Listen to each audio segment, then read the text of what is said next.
it said leave meeting. Do we leave meeting? No, it's asking you if you're okay with the recording Yeah, or not. So if you can hit the one that doesn't say leave meeting. right. I If hit you the do one. get kicked out, it's okay. Just use Yeah. that same link you used to join before. Oh, good. Oh, good. Yeah. All right. I'm going to take myself off camera, but if you need anything, I am right here. Okay, thank you.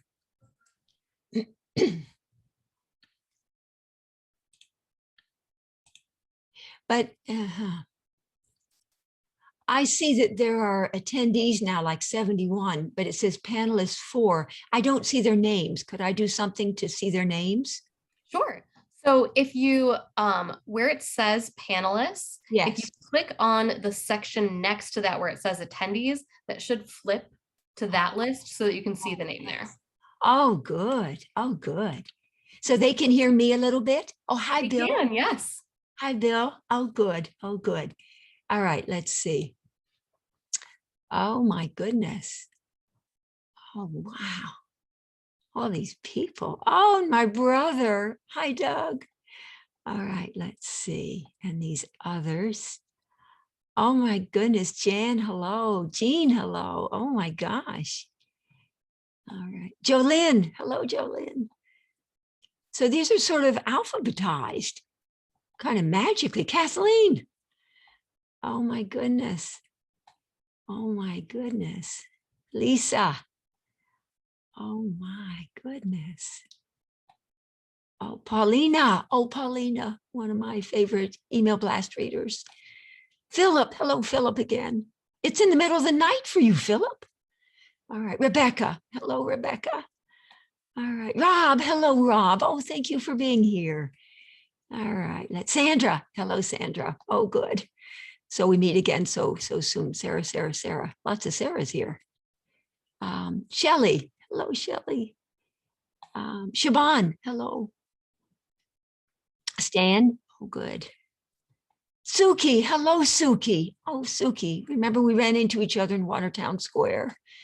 All right, let's see. Thomas Ehrenberg. Oh, yes, yes. All right, now the list again. So the list will keep expanding. Okay. All right. Christine. Oh, good. Christine. Also, everyone who has their name listed as Sarah Seaman, can you please change that to your name so that you can receive CE credits? Oh, that's good. Ellen. Hello, Ellen. Hello, Ellen. Oh, good. Oh, my God. Dorothy. Or Dorothy. Hello, Dorothy. I'm just quickly going through these. Jamie. Hello, Jamie. Jane. Hello, Jane. Oh, my goodness. This is such a treat for me. There's so many repeated names I can say Joan, and I hit several people with that. Judy. Oh, good. Lauren. Hello, Lauren. Lauren, good to have you here, of course. Lisa. Martha. Ah, another Martha.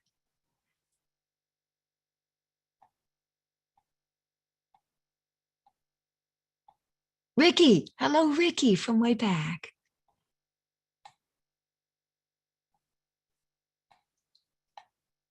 Lots of Sarah Siemens. Oh my God, they're like 20 Sarah Siemens. Let's see.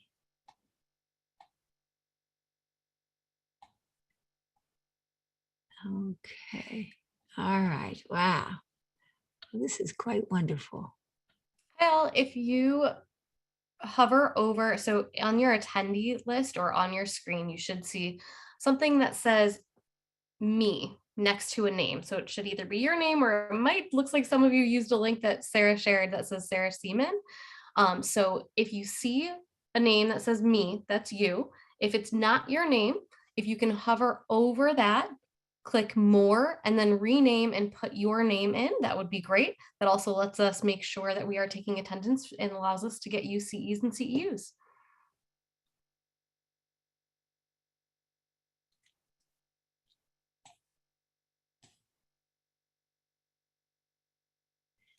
Oh my goodness. Well, I'm very happy to have all of you here. Thank you. Thank you for signing up. Oh, goodness. Lots of chats already.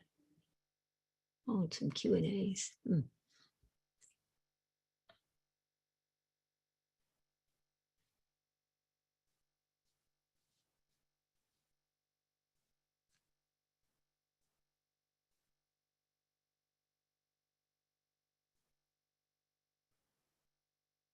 Hello, Elise. Eric. Hello, Eric. Gina. Hello, Gina.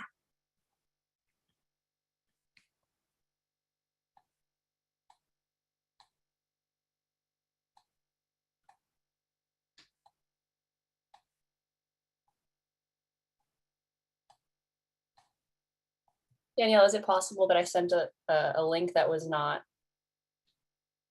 Yeah, right? it looks like you sent the link that was sent to you via email so that they didn't register. They just used the link as opposed to the registration email. So, but we can figure it out. So Mary for Jo. all of Hello, you Mary. wondering, so what I'm gonna do is I'm gonna message, so each of you that are named as Sarah, I'm gonna message you one at a time.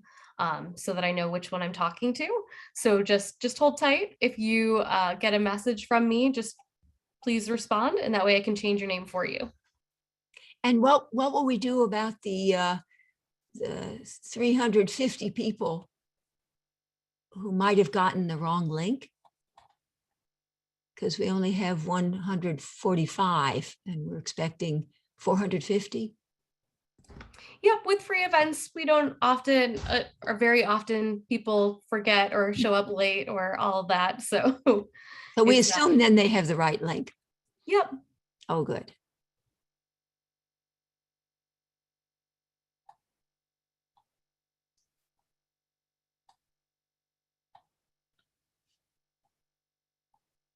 Hello, Is that going to be Guy? that is I. Hi, yes. Hi. Oh, hello there, Guy. Hello, Oh, Martha. Good to thanks. see you. Good to see you. I've been looking forward to this all week. Oh, thank you. Thank you. Well, I have been anxiously anticipating it all week. Get the word anxious and eager too. Thank you. Yeah, so everybody, there's a lot of stuff in the chat asking about videos. So this is a webinar, so everyone is not going to be able to share their videos, but everyone should see the 1, 2, 3, 4, 5 of us, 5 or 6 of us. I see the 4 of us with a name for the 5th. Who is that 5th one? Danielle, Danielle, and then let's see, just Samantha. Yep, that's me. I have my camera off while I'm trying to help everyone in the chat here. So Oh, again, Anthony. just to let everybody know, I will message you when I'm going to change your name. So just respond to that message.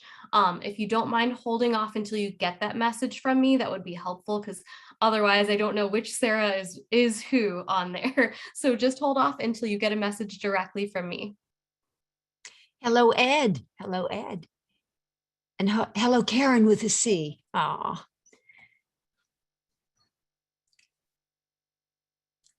God, this is so special for me.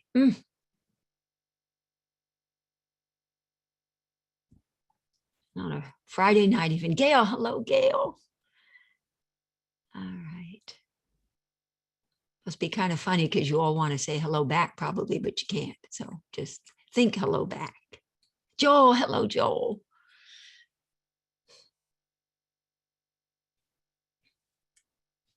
And forgive me if I haven't said your name. I'm just a little bit skimming a little bit. I'm seeing a lot of our students come on board here, Oh, good. recognizing the names. Oh, good. Good to see.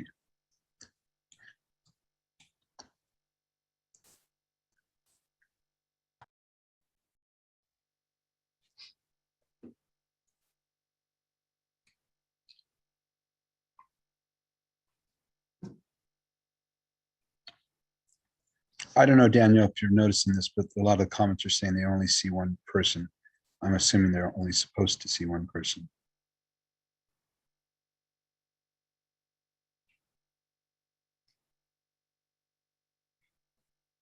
Do they have control over how many people they see? I don't know. It's kind of what I wanted to find out from her. So we're using Zoom webinar today. So that means that they'll be able to see the panelists and the panelist presentation because we have so many people. This allows us to get everyone in the room that wanted to be here today. So they can see who's speaking as a panelist and they can see the PowerPoint as well. Bill, I'm going to have my eye on you tonight. I didn't see Bill's name. That's a compliment. Oh, Will. Hey, Will. Oh, Will, we call you Will? So wave if is it Bill, wave if it is, or if it's Will. It's Will. Will, oh, I'm sorry. Hello, Will. Sorry about that. No problem at all. It's fine. Will. We have a Bill, and it helped to distinguish between Will and Bill, I get even though you. they're both Williams. There you go. There you go.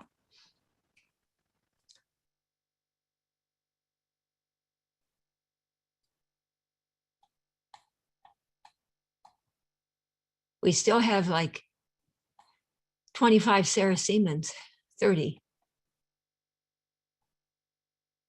The different parts, Sarah, I guess. Yes, it's going to take a while to work through all of them. So just be patient with me, please.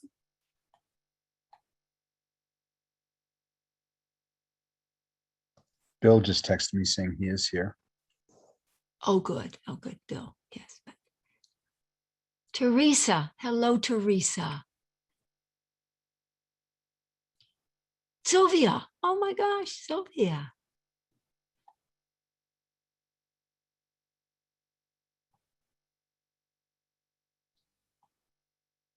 Wendy. Hello, Wendy. Stephanie. Stephanie. Yes. Shauna. Hello, Shauna.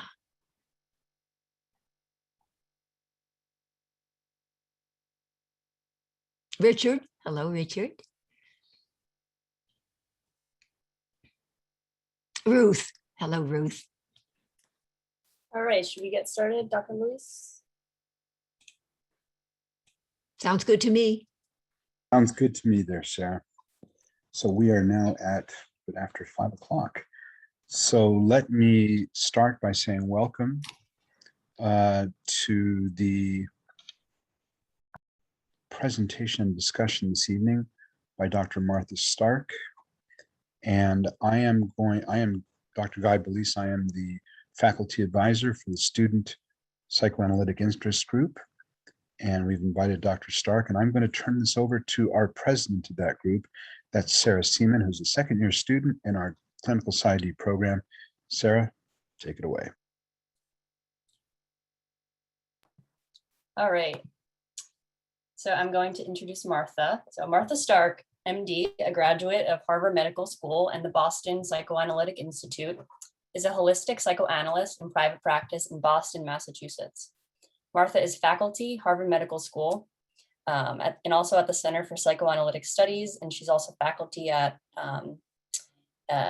Psychiatry Redefined and adjunct faculty at William James College and Smith College for Social Work, and former faculty at Boston Psychoanalytic Institute, Massachusetts Institute for Psychoanalysis, Massachusetts Association for Psychoanalytic Psychology, Boston Institute for Psychotherapy, and Psychoanalytic Couple and Family Institute of New England.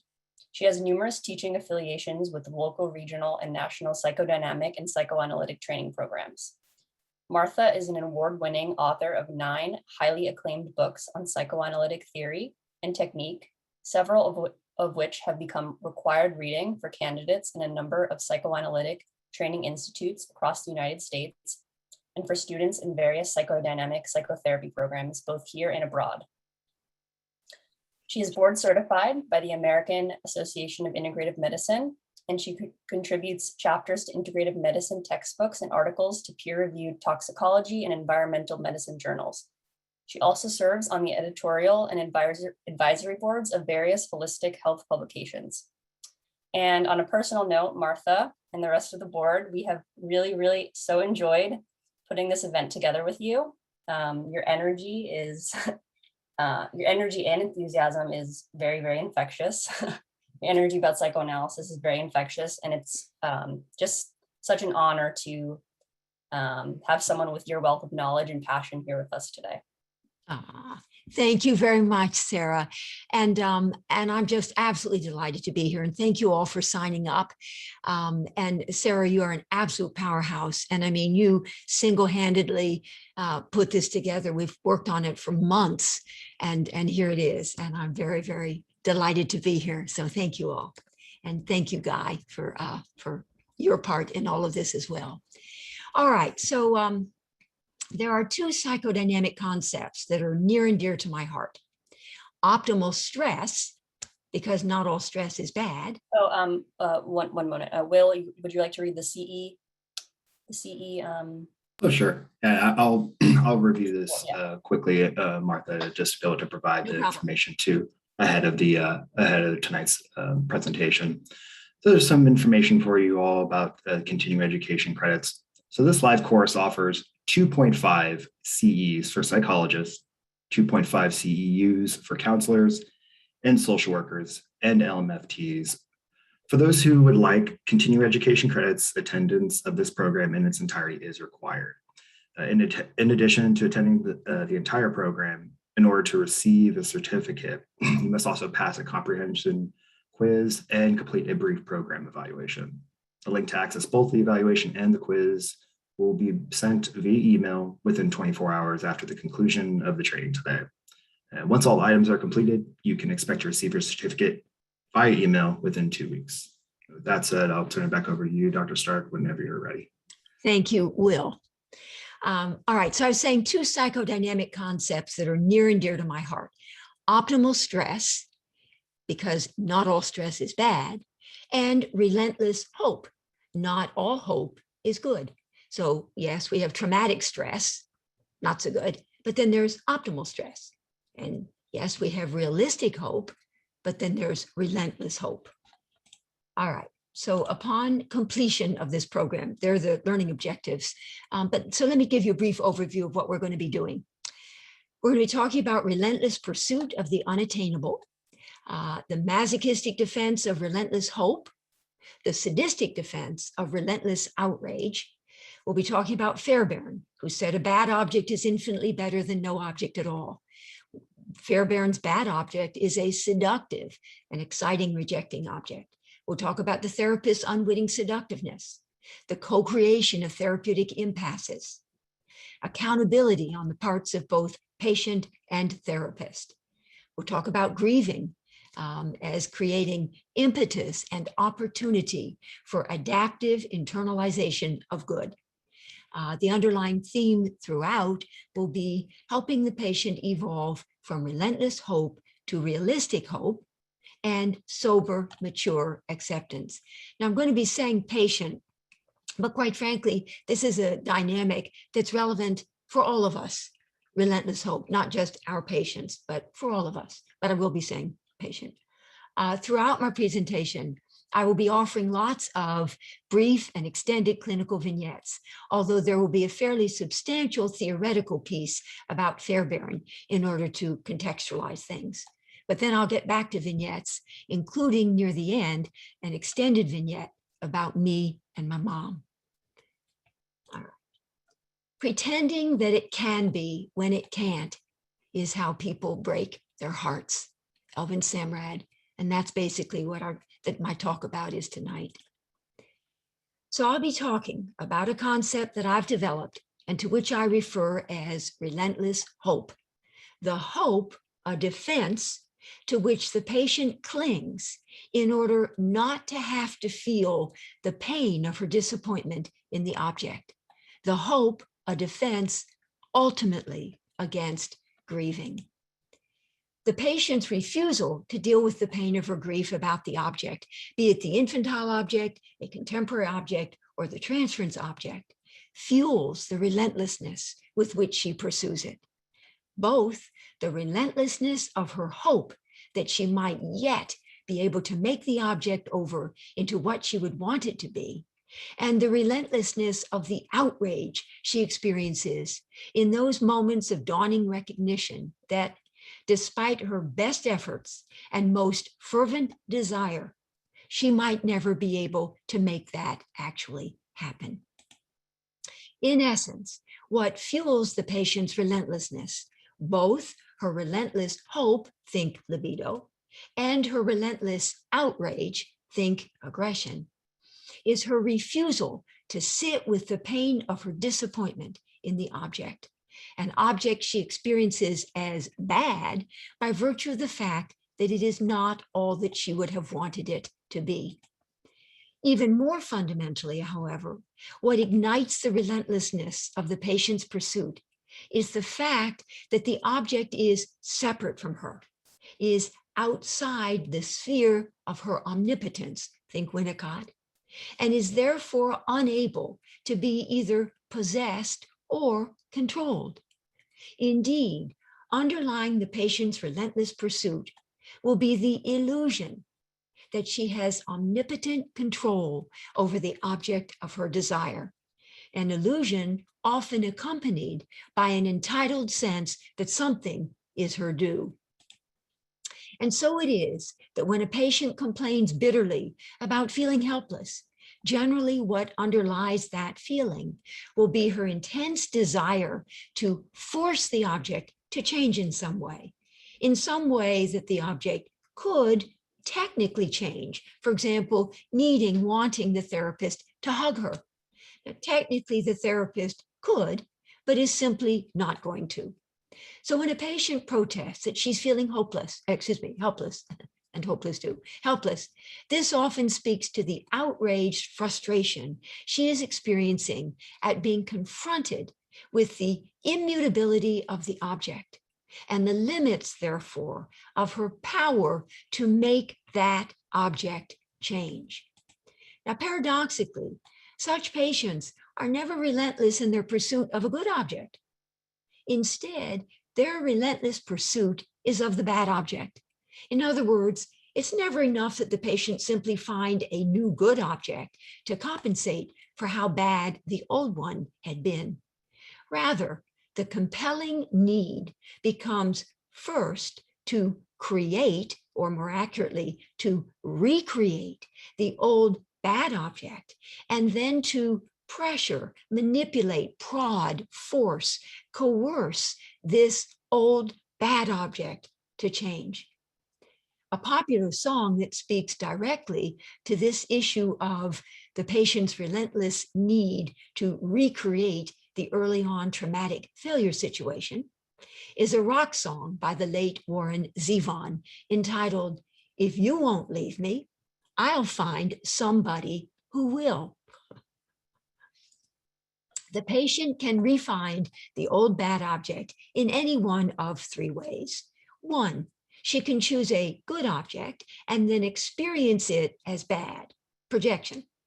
Two, she can choose a good object and then exert interpersonal pressure on it to become bad, projective identification. Or three, she can simply choose a bad object to begin with. Again, choosing a good option is not really a viable option. A good object simply will not satisfy. Rather, her need, fueled by her repetition compulsion, will be to re-encounter the old bad object, and then to compel this bad object to become good, which will then symbolically correct for the unmastered relational traumas experienced by the patient early on at the hands of her infantile object.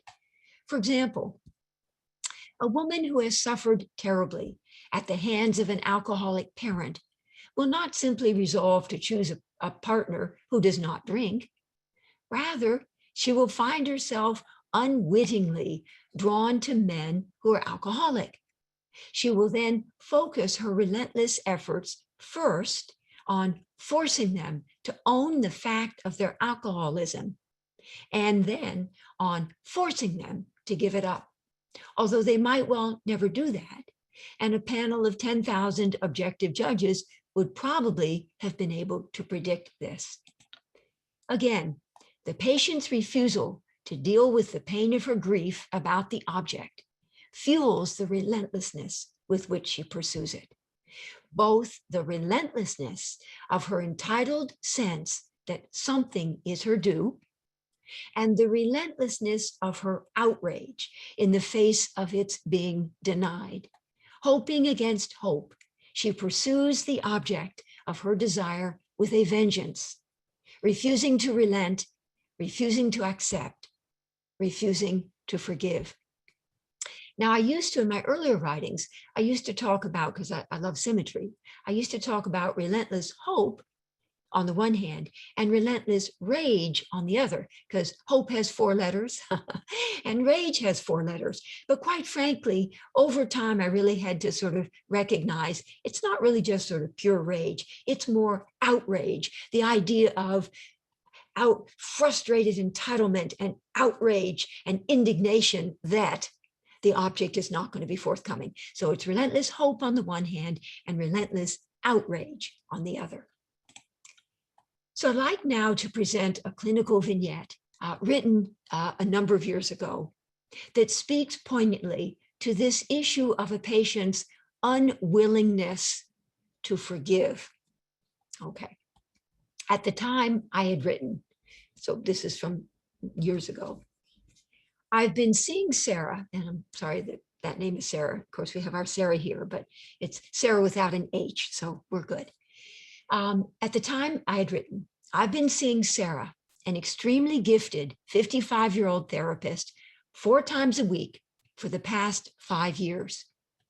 5 years ago, at the very beginning of our work together, I said something to Sarah that made her feel that I did not want to work with her.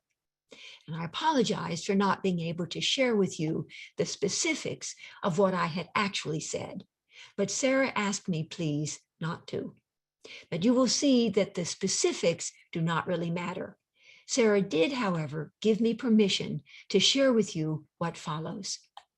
Sarah considers what I said to her in our 3rd session, those 5 years ago, to have been a mistake for which she will never be able to forgive me, although she wishes desperately that she could. At the time, I was horrified that Sarah would have so misunderstood what I was saying. But given what I have since come to know about her, I can now appreciate why what I said was indeed deeply hurtful to her. Over the course of our years together, Sarah has spent much time trying to decide whether or not she feels safe enough to continue our work. But because of the unforgivable mistake that I made those 5 years ago, she fears she might never be able to trust me. Although periodically I've attempted to clarify, rather defensively, I'm sure, what I had thought I was trying to say in our 3rd session those 5 years ago. Understandably, Sarah has not been all that interested in listening and has held fast to her experience of me as untrustworthy and of the therapy as a place that is not safe, certainly not safe enough to bring her despair, her heartbreak, her loneliness, or her tears. Over time, what Sarah and I have come to understand about our dynamic is that we have unwittingly recreated between us the mutually torturing relationship that she had had with her toxic mother. At times, Sarah is her bad mother, and I am Sarah, who, as a little girl, was tormented by her double-binding mother. At other times, though, it is I who am her bad mother, and Sarah who is tormented by me as she was once tormented by her toxic mother.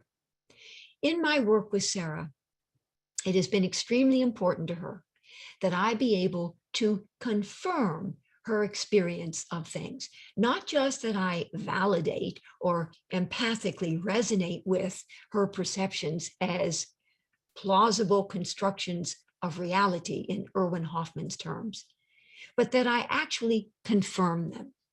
In other words, Sarah needs me to agree that her reality is the truth. Otherwise, she begins to feel crazy. Almost without fail, I've been able to confirm Sarah's perceptions, most of which have seemed to me to be uncannily on target. Unfortunately, some of her uncannily accurate perceptions have been about me, although it is more difficult when the focus is on me and my vulnerabilities.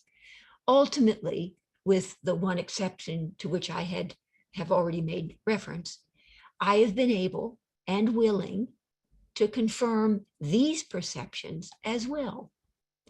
As an example of how Sarah will zero in on me, when recently she came to a session and asked to schedule a number of extra sessions, I was obviously very pleased. I actually said something to the effect of, yes, yes, yes. Indeed, it meant a great deal to me that she would want the extra time, particularly in light of her experience of me as having failed her so unforgivably early on in our relationship. So we scheduled the extra sessions, and then I said gently, you know that I am so pleased to be scheduling the additional appointments, but it occurs to me that I should be asking you how you feel about having these extra sessions. Sarah did not answer for a long time. After what seemed to me like an eternity, however, she said finally, and with much sadness, that she was now not sure the extra sessions were such a good idea after all, because she was suddenly feeling that maybe I did not really want her to be coming for the additional appointments. And perhaps you will recall that my original mistake had been in saying something to Sarah that made her feel that I did not want to work with her. Although I was initially stunned by her response, in time she helped me to understand something that I had not previously understood, namely, that by asking Sarah to share with me how she felt about having the extra sessions, I was, in a way, humiliating her. Obviously, she would not have asked for this extra time if a part of her had not wanted the additional contact with me. So for me to be now asking of her that she admit to wanting more time with me was to shame her for having desire in relation to me. Indeed, had I in advance thought more about my somewhat formulaic question, then I would probably have known not to ask it.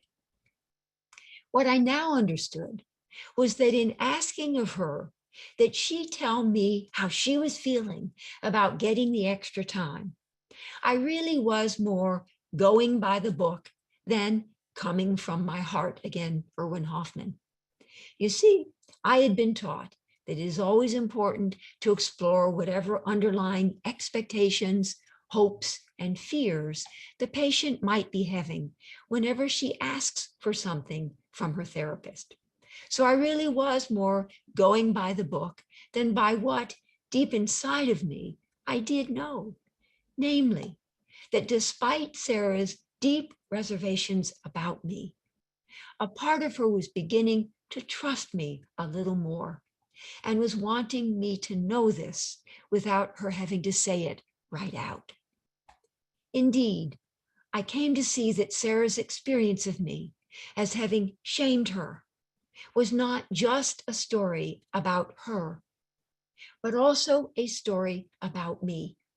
I was able to understand that I really was shaming her by asking of her that she acknowledge wanting to have the extra time with me. Parenthetically, more generally, I've come to appreciate over time that almost everything that happens in the therapeutic relationship is co-created with contributions from both participants, yes, whether therapeutic ruptures or therapeutic repairs, therapeutic failures, or therapeutic successes, always, always co-created. Sarah has been a wonderful teacher. She has devoted considerable time and energy to teaching me to be a better therapist to her, and in all honesty, a better therapist, period. I am so much wiser from my time with her. I am increasingly coming to see how I will sometimes unconsciously fall back on going by the book instead of coming from my heart, not always in big ways, but in little ways. Some of the rituals, some of the routines that I will find myself doing without really thinking them through. Over the course of our 5 years together, 4 times a week, we've accomplished a tremendous amount. And in Sarah's life on the outside, she has been able to make some fairly dramatic and impressive changes. But there has been between us this ongoing issue that we have not yet been able to resolve, namely, what to do with respect to the unforgivable mistake that I had made those numbers of years ago, about which I feel absolutely terrible, and for which I have apologized many times over from the bottom of my soul. Periodically, Sarah will turn to me and ask point blank that I confirm her perception of me as having failed her unforgivably in that 3rd session those 5 years ago. And over the years, she has made it very clear that were I to confirm that perception, she would have no choice but to terminate her treatment with me. On the other hand, when I do not confirm that perception, she feels she has no choice but to continue to feel unsafe, desperately disappointed, and angry. When Sarah and I get into this place, as we have so many times over the course of our years together, my mind almost snaps from the pressure of how crazy making the whole thing is. Sarah, by asking of me that I confirm her perception of me as untrustworthy and of my early on mistake as unforgivable, Sarah puts me in an untenable position. But by the same token, by wishing that Sarah would someday both trust me and forgive me, I put Sarah in an untenable position. Sarah asks of me something that I cannot possibly do, but then I ask of her something that she cannot possibly do. It is indeed agony for us both, yes, and periodically we do both get very angry at each other. But it is also telling us a great deal about the toxic relationship that she had had with her mother. And I believe we are doing the work that needs to be done, namely attempting to negotiate our way through and out of this convoluted, mutually torturing, hopelessly enmeshed relationship that she is in actual fact, that is in actual fact a recreation of the double binding, no-win relationship that she had had with her mother. It is a mutual enactment in which both of us are participating. This is the work, not this is what we need to get through so that we can continue our work. No, this is the work, because by way of the drama that is being reenacted between us, Sarah is enabling me to experience firsthand what the experience must have been like for her in relation to her mother. We will need someday to find our way out of this catch-22 situation. But for now, we must both sit with the uncertainty of not knowing what will ultimately unfold. The other day, however, something different did happen. Sarah was once again begging me to admit that what I'd said to her those numbers of years earlier was unforgivable. As I listened, too exhausted to feel angry, I found myself feeling so sad, so trapped, so anguished, and so tormented that I suddenly burst into tears. I rested my head in my hands and just sobbed. Sarah sat there very still, barely breathing, watching, waiting. Eventually, I stopped and we continued our talking. This time, I knew not to ask her the formulaic question, how was it for you, my crying? Later in the session, however, I think Sarah did show me what it must have been like for her. She herself began to cry. She put her head in her hands and wept.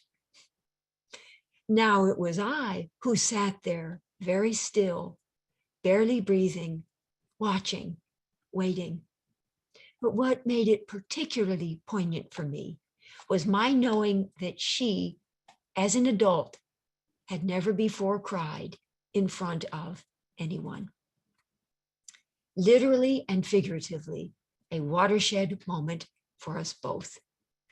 Our work continues. Whew. All right, let me just.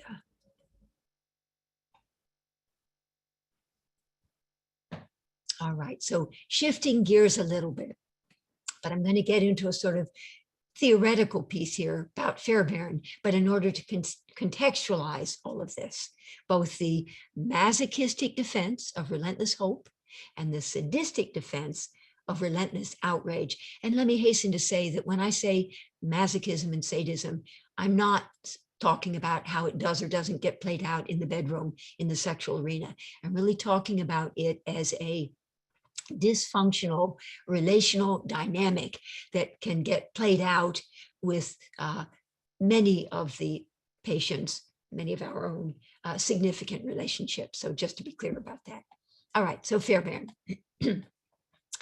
In order better to appreciate what fuels the intensity with which relentless patients pursue the objects of their desire, we turn now to W.R.D. Fairbairn. It took me about 30 years, by the way, to figure this out. I had to read Gun Trip in order to get it. But anyway, here we go. So we turn now to W.R.D. Fairbairn, who is perhaps best known for the libido is fundamentally object-seeking, not pleasure-seeking. And a bad object is infinitely better than no object at all. This latter, a concept that I believe accounts in large part for the relentlessness with which patients pursue the unattainable, both the relentlessness of their unrealistic hope and entitled sense that something is their due, and the relentlessness of their unrelenting outrage in the face of its being denied. Over the years, many theorists have written about internal bad objects or pathogenic introjects to which the patient is fiercely attached. But few have addressed the critical issue of what exactly fuels these intense attachments. So it is to Fairbairn that we must look to understand the specific nature of the patient's attachment to her internal bad objects, an attachment that makes it difficult for her to separate from the infantile object and thereby to extricate herself from her relentless pursuits and her compulsive reenactments. So let me review what Fairbairn has to say about how bad experiences at the hands of the infantile object are internally recorded and structuralized, and then of course later projected. Fairbairn writes that when a child's need for contact is frustrated by the parent, the child deals with her frustration by defensively introjecting the bad object. Defensively introjecting the bad object. It is as if the child finds it intolerably painful to be disappointed by the parent And so the child, to protect herself against the pain of having to know just how bad the parent really is, introjects the parent's badness in the form of an internal bad object. And by the way, in the literature, internalized tends to be used to suggest good coming in. Introjection, as in pathogenic introject, tends to represent bad being taken in. So anyway, defensive introjection of the parent's badness in the form of an internal bad object. Basically, the child takes the burden of the parent's badness upon herself in order not to have to feel the pain of her grief. Defensive introjection of the parent's badness happens all the time in situations of abuse. The patient will recount episodes of outrageous abuse at the hands of a parent, and then report that she feels not angry at the parent, but guilty for having somehow provoked it, for having gotten in the way, for having had too many needs, for having been too difficult, or even for having been born. After all, it is easier to experience herself as bad than to allow herself to know the horrid truth about her parent as bad. Easier to experience herself as having deserved the abuse than to confront the intolerably painful reality that her parent should never have done what she did. More generally, a child whose heart has been broken by her parent will defend herself against the pain of her disappointment by taking on the parent's badness as her own, thereby enabling her to preserve the illusion of her parent as good and as ultimately forthcoming if she, the child, could but get it right. You see where I'm kind of going with this relentless hope? In essence, by defensively introjecting the bad parent, the child will be able to maintain an attachment to her actual parent, and as a result can then hold on to her hope that perhaps someday, somehow, some way, were she to be but good enough, try hard enough, and suffer deeply enough, perhaps even be masochistic enough, she might yet be able to compel the parent to change. Again, says Fairbairn, a relationship with a bad object is infinitely better than no relationship at all. Because although the object is bad, the child can at least still hope that the object might someday be good. But to repeat, what does Fairbairn suggest is the specific nature of the child's intense attachment to the internal bad object. Moments ago, I had suggested that according to Fairbairn, a bad parent is a parent who frustrates her child's longing for contact. But, Fairbairn writes, a seductive parent who first says yes and then says no is a very bad parent. Fairbairn's particular interest is in these very bad parents, these seductive parents. Therefore, when the child has been failed by a parent who is seductive, or think a therapist who is unwittingly seductive, but we'll get to that. Therefore, when the child has been failed by a parent who is seductive, the child, as her first line of defense, will introject this exciting but ultimately rejecting parent. Splitting is the second line of defense, splitting. Once the object is inside, it is split into two parts. The exciting object that offers the enticing promise of relatedness, and the rejecting object that ultimately fails to deliver. So 2 questions for you. Please think the answers. One of which is a trick question. Is the rejecting, depriving object a good object or a bad object? Yes, a bad object. You all got that right. Is the exciting, enticing object a good object or a bad object? That was the trick question. Actually, it too is a bad object. Okay. Now, splitting of the ego goes hand in hand with splitting of the object. Note that Fairbairn does not conceive of the id as separate from the ego. Rather, he posits the existence of an ego that has not only internal objects, but also its own reservoir of energy, both libido and aggression. So Fairbairn's ego is a dynamic structure, a structure with its own energy. Okay, so the so-called libidinal ego attaches itself to the exciting object and longs for contact, hoping against hope that the object will be forthcoming. The anti-libidinal ego, which is a repository for all the hatred and destructiveness that have accumulated as a result of frustrated longing, attaches itself to the rejecting object and rages against it.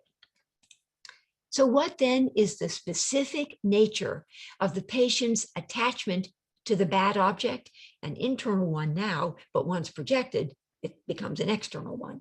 So what then is the specific nature of the patient's intense attachment to the bad object? It is, of course, ambivalent. It is both libidinal and anti-libidinal or aggressive in nature. The bad object is both loved because it excites, which is why it is libidinally cathected, and hated because it rejects, which is why it is aggressively cathected. A story that Guntrip recounts is that Fairbairn had once asked a child whose mother would beat her cruelly, "Would you like me to find you a new kind mommy?" Which I think, by the way, is a seductive question. But anyway, so Fairbairn had asked that to a child whose mother would beat her cruelly. "Would you like me to find you a new kind mommy?" To which the child had immediately responded with, "No, I want my own mommy." Fairbairn interpreted the child's response as speaking to the intensity of not only the anti-libidinal or aggressive tie to the bad object, but also the libidinal tie to the bad object. In any event, the third line of defense is repression. That is unconscious repression of the ego's attachment to the exciting, rejecting object. According to Fairbairn, then, at the core of the repressed is not an impulse, not a trauma, not a memory. Rather, at the core of the repressed is a forbidden relationship, an intensely conflicted relationship with a bad object that is both loved and hated. Such a relationship involves both longing and aversion, desire and revulsion. Although because the attachment is repressed, the patient may be unaware that both sides exist. What this means clinically is that patients who are relentless in their pursuit of the bad, exciting, rejecting object must ultimately acknowledge both their intense longing for the object and their outraged hatred of the object in the aftermath of its failure of them.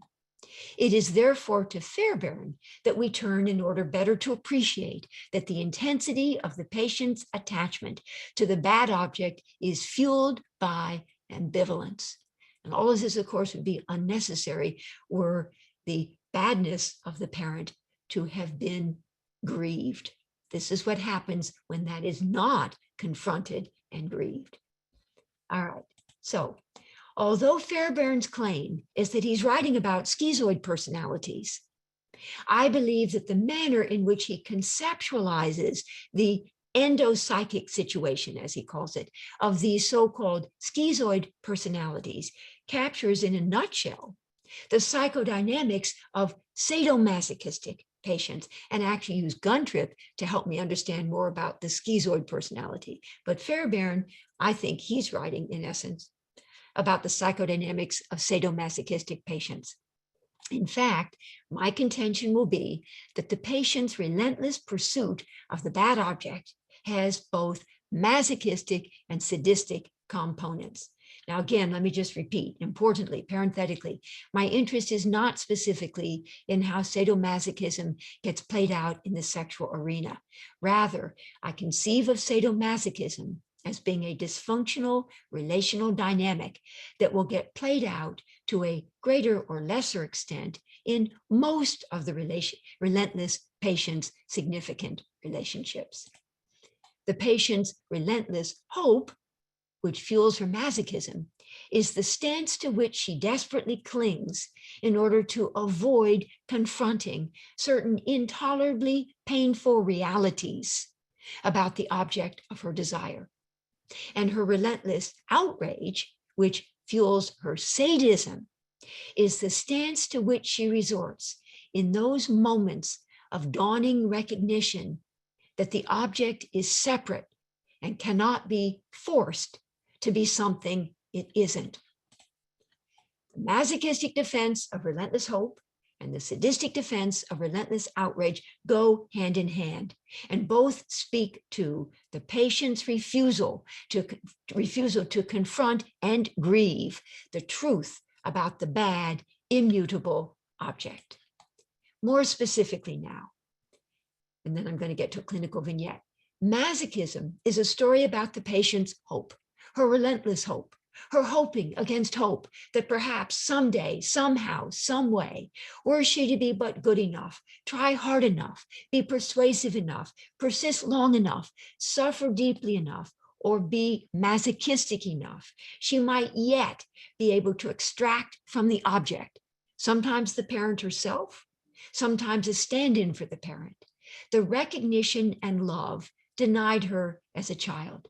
In other words, that she might yet be able to compel the immutable object to relent. And so, even in the face of incontrovertible evidence to the contrary, the patient pursues the object of her desire with a vengeance.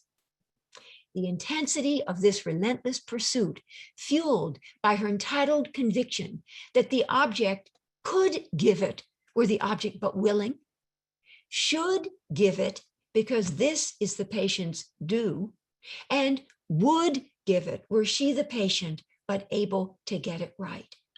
Please note that the patient's investment is not so much in the suffering per se, as it is in her willingness to suffer if need be, because of her passionate hope that perhaps this next time. Sadism is then the relentless patient's reaction to the loss of hope she experiences in those moments of dawning recognition that she's not actually going to get what she had so desperately wanted and felt she needed to have in order to go on. In those moments of anguished heartbreak and outrage, when she is confronted head on with the inescapable reality of the object's separateness and refusal to relent. Now, the healthy response, just to remind us here, to the loss of hope, the loss of an illusion, is to confront the pain of one's disappointment, to grieve the loss of one's illusions about the object. And during the Q&A, I can talk about the disillusionment statements that I've sort of, prototypical ones that I've sort of designed to facilitate grieving.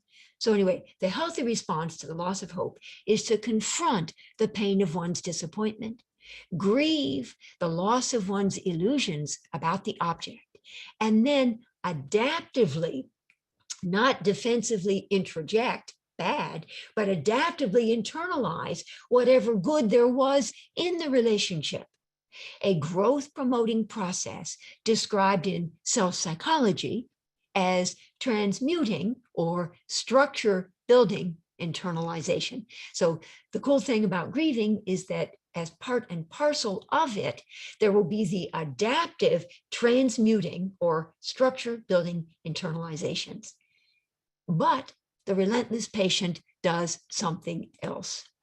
With the dawning recognition that the object can be neither possessed and controlled, nor made over into what she would want it to be, the relentless patient will react with the sadistic unleashing of a torrent of abuse, directed, whether in actual fact or just in fantasy, either towards herself for having failed to get what she had so desperately wanted, and or towards the disappointing object for having failed to provide it. She will then alternate between enraged protests at her own inadequacy and scathing reproaches against the object for having thwarted her desire. In essence, sadism is the relentless patient's reaction to the loss of hope. All right. So if during a therapy session, the patient suddenly becomes abusive, what question might the therapist think to pose? Well, if the therapist asks the patient, how do you feel that I have failed you? At least she will have known enough to ask the question. But she's also thereby indirectly suggesting that the answer will be primarily a story about the patient and the patient's distorted perception of having been failed, right? How do you feel that I have failed you? I would like to suggest that it is better, therefore, that the therapist ask, how have I failed you? Remember, I think of everything as being co-created. Now the therapist will be signaling her recognition of the fact that she herself might indeed have contributed to the patient's experience of disillusionment and heartache. Perhaps, say, by not fulfilling an implicit promise earlier made, or by refusing to acknowledge her unrelenting commitment to a certain perspective, or by failing to admit to an error in judgment, or by not admitting that perhaps she had mistimed an interpretation. Indeed, the therapist must have both the wisdom to recognize and the integrity to acknowledge, certainly to herself and perhaps to the patient as well, the part she herself might have played in the drama being reenacted between them. In any event, the sadomasochistic cycle will be repeated once the seductive object throws the patient a few crumbs. The sadomasochist, ever hungry for such morsels, will become once again hooked and revert to her original masochistic stance of suffering, sacrifice, and surrender in a repeat attempt to get what she so desperately wants and feels she must have. All right, so this is my an extended vignette, and then we'll do some Q&As. This vignette is about a patient who was relentless in his pursuit of that which, at least on some level, he knew he could never have, but to which he nonetheless felt entitled. A man who had not yet confronted the pain of his early on heartache in relation to his father. The patient, Mark, is a man who sought me out for consultation several years ago. He is a psychiatrist, had been in analysis for some 8 years with a well-known and highly respected Boston local training analyst, and was feeling very stuck in his treatment. Mark explained to me that he was becoming increasingly dissatisfied with his analyst because he was not getting the kind of support he wanted and felt he deserved. By way of illustration, Mark cited a time when he had gone to his analyst's office, had lain down on the couch, and had told his analyst in some detail about the very difficult day he had been having. He had had 3 admissions to write up. He had been reprimanded by the attending. When it came time to leave for his analytic hour, he had found that his car had been blocked in by other cars, so that he had had to take a taxi in order to be on time. In the confusion, he had lost his wallet and had therefore needed to beg the cab driver to accept a check, and so on and so forth. In his consultation with me, Mark expressed his outrage and his bitterness, protesting that all he had wanted from his analyst was an empathic grunt.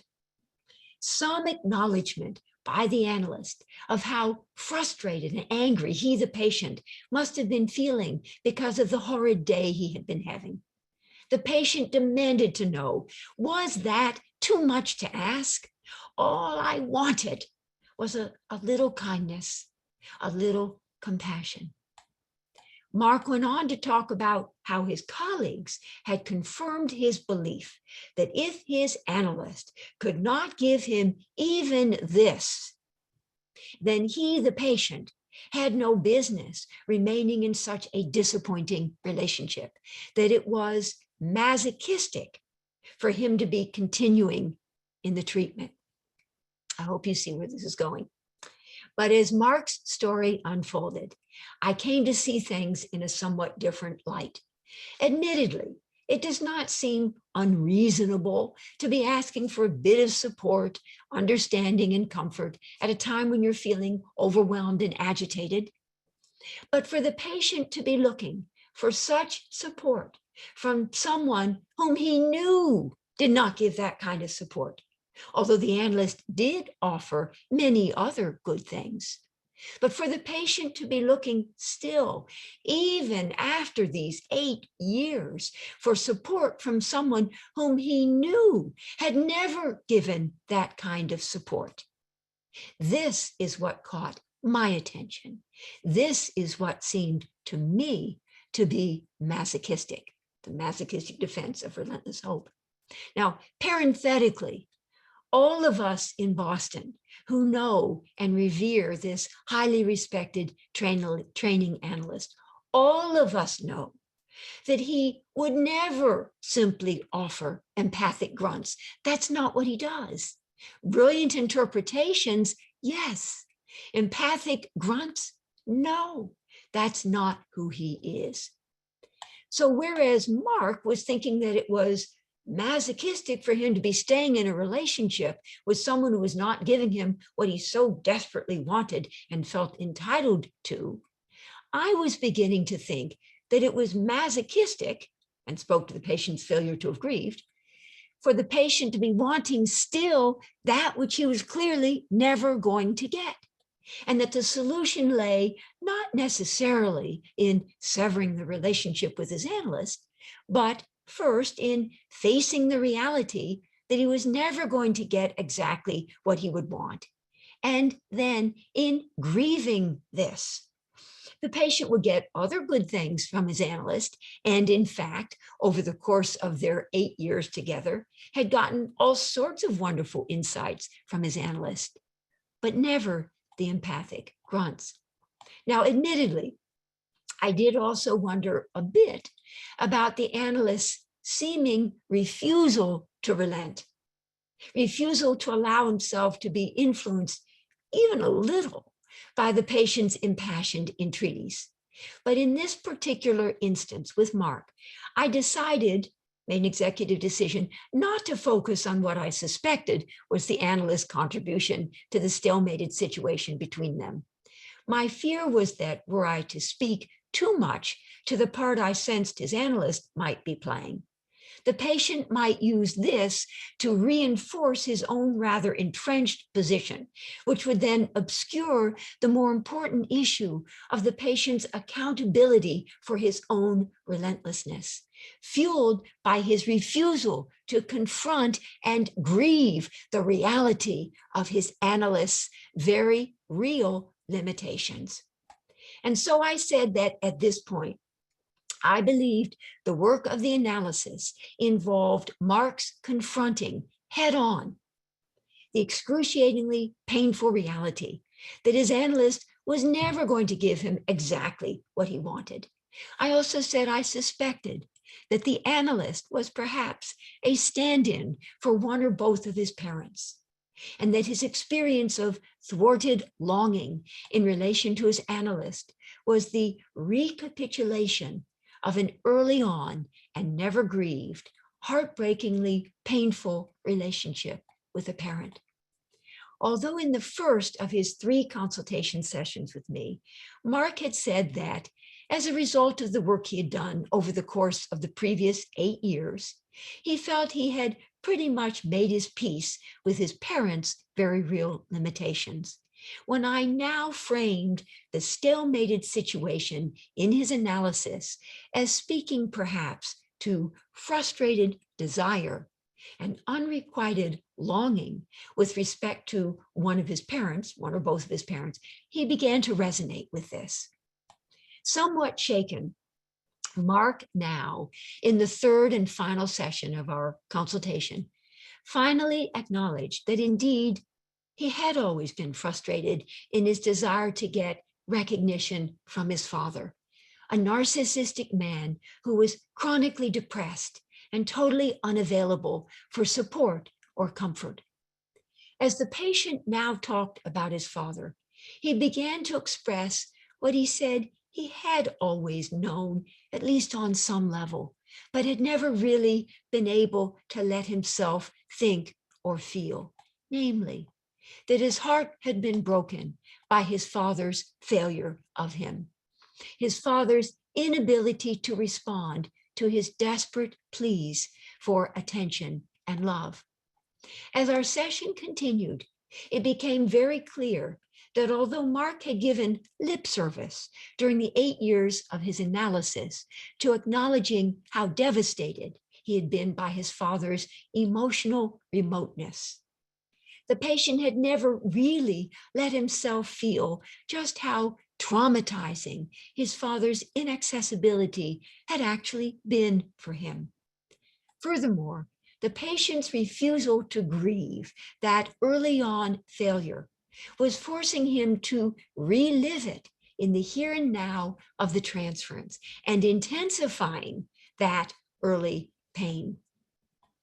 As we explored other areas of Mark's life, we came to see that it was a recurring theme for the patient to be ever wanting from his objects the one thing they would never be able to give, a recurring pattern for the patient to be ever in a state of frustrated longing and thwarted desire in relation to the significant people in his life. So I suggested to Mark and then we'll be taking a break. I suggested to Mark that before he made a decision about whether or not to continue with his analyst, he should use the analysis to make his peace with just how disappointed he was in his analyst. I told him I thought that in the process, he would also be doing some important, even if belated, grief work around the emotional unavailability of his father. I said break, but I mean the Q&A period. So add your questions, please, to chat or Q&A to Q&A. In essence, I suggested that instead of immediately rushing off to another analyst in order to pursue elsewhere his relentless search for gratification, Mark should stay in the relationship with his current analyst at least long enough to gain insight into why he was always in the position of trying to extract the right thing from the wrong person. That is, why he was always in relentless pursuit of the unattainable. Basically, I was telling Mark that I thought he would need to take some responsibility for the part he was playing in the unfolding of his life's drama, that he would need to take some ownership of his relentless hoping against hope that his analyst might someday turn out to be someone whom the patient knew in his heart of hearts the analyst would never and could never be, and that the patient would need eventually to confront the pain of his grief about his father and those he had then chosen to be parent substitutes. In sum, it could probably be said that a patient's relentless pursuit of the right things from the wrong people is the hallmark of a patient who, refusing to grieve, clings to his relentless hope, his relentless entitlement, and his relentless outrage. Now, I just wanted to say as follow-up, and then please the Q&As. So sometime later, I ran into his analyst at a professional event.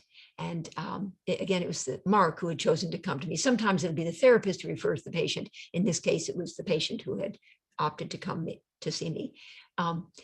So the analyst sort of passed by me. And as he passed by me, he sort of mumbled, thank you, and then went on. I didn't even have time to respond, but I knew what he was talking about. But anyway, at a later event, I actually ran into Mark. And And Mark came up to me and he said, oh my God. I said, so, follow up, what ended up happening? He said, well, actually, I stayed on for another 2 years with my analyst. He said, I did actually grieve. Boy, did I give it to him. But I did ultimately really confront the reality of his limitations, that indeed he was never going to be giving me any of those empathic grunts. And then he said, and then guess what? I said, what? He said, well, once I had stopped being relentless in my pursuit of the empathic grunts, he started to give me a few of the empathic grunts. All right. So anyway, there you have it. Why don't we do our Q&A now for 10 minutes or so, and then we'll have a little break and then we'll come back.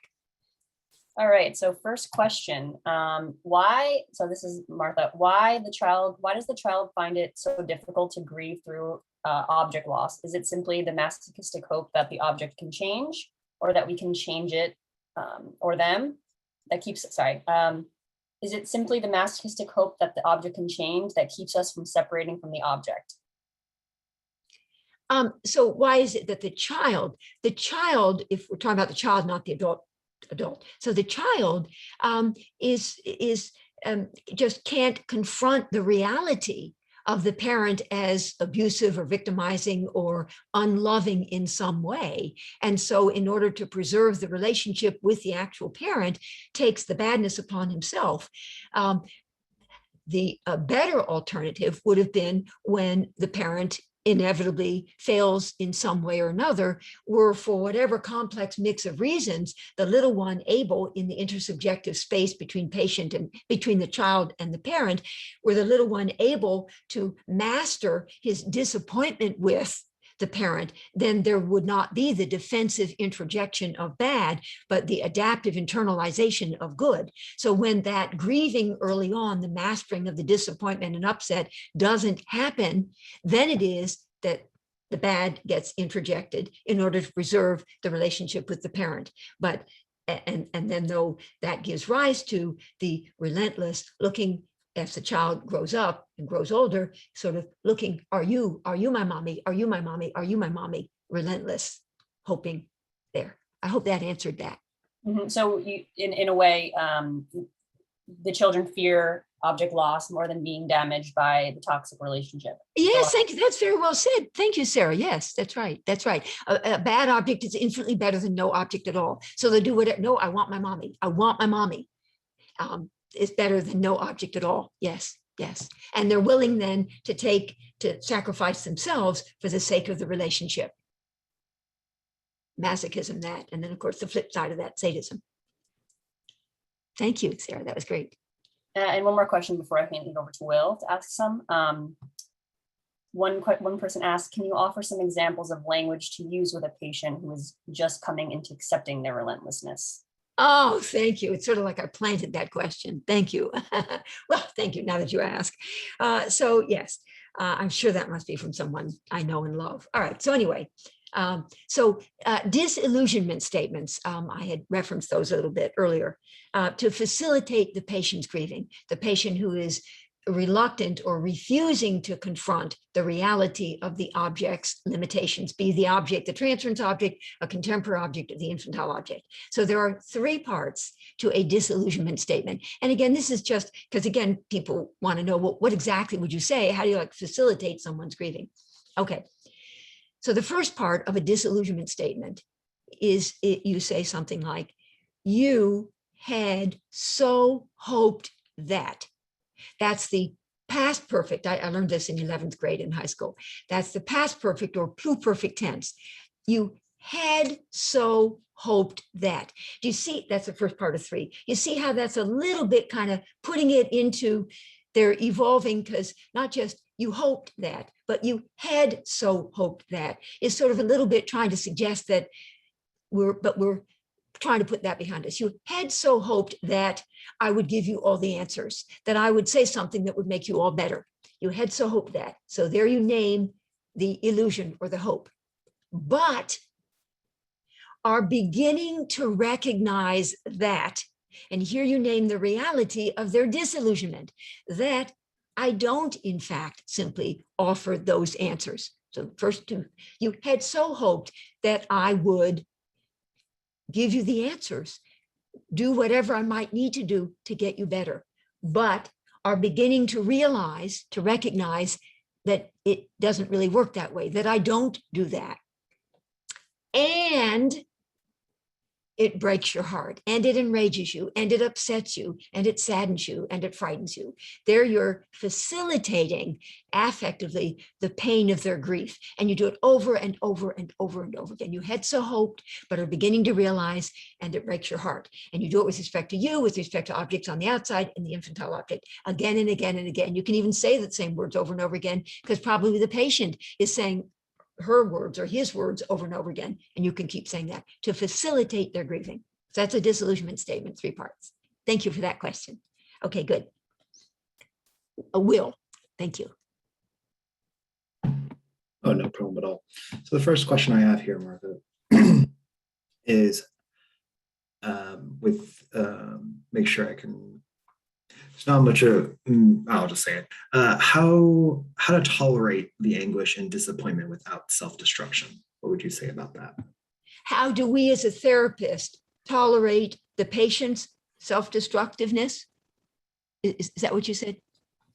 The question was how to tolerate the anguish and disappointment without self-destruction. And it was trying to write down when it had occurred, so I can't say I know the specific reference to whom, if it would be to the patient or for the therapist. So I can't say I know much more. How to help the patient maybe tolerate, yes, without self-destructive. Well, I think that's where, as a therapist, if we're talking about the patient there, in the intersubjective field between patient and therapist, for there to be enough empathic attunement, authentic engagement, secure attachment, collaborative alliance, that the therapist lends aspects of her own capacity, sort of like a projective identification thing, to sort of sit with and be present with the pain in their heartbreak, the patient's heartbreak and anguish, in beginning to dare to confront what had been excruciatingly painful and intolerable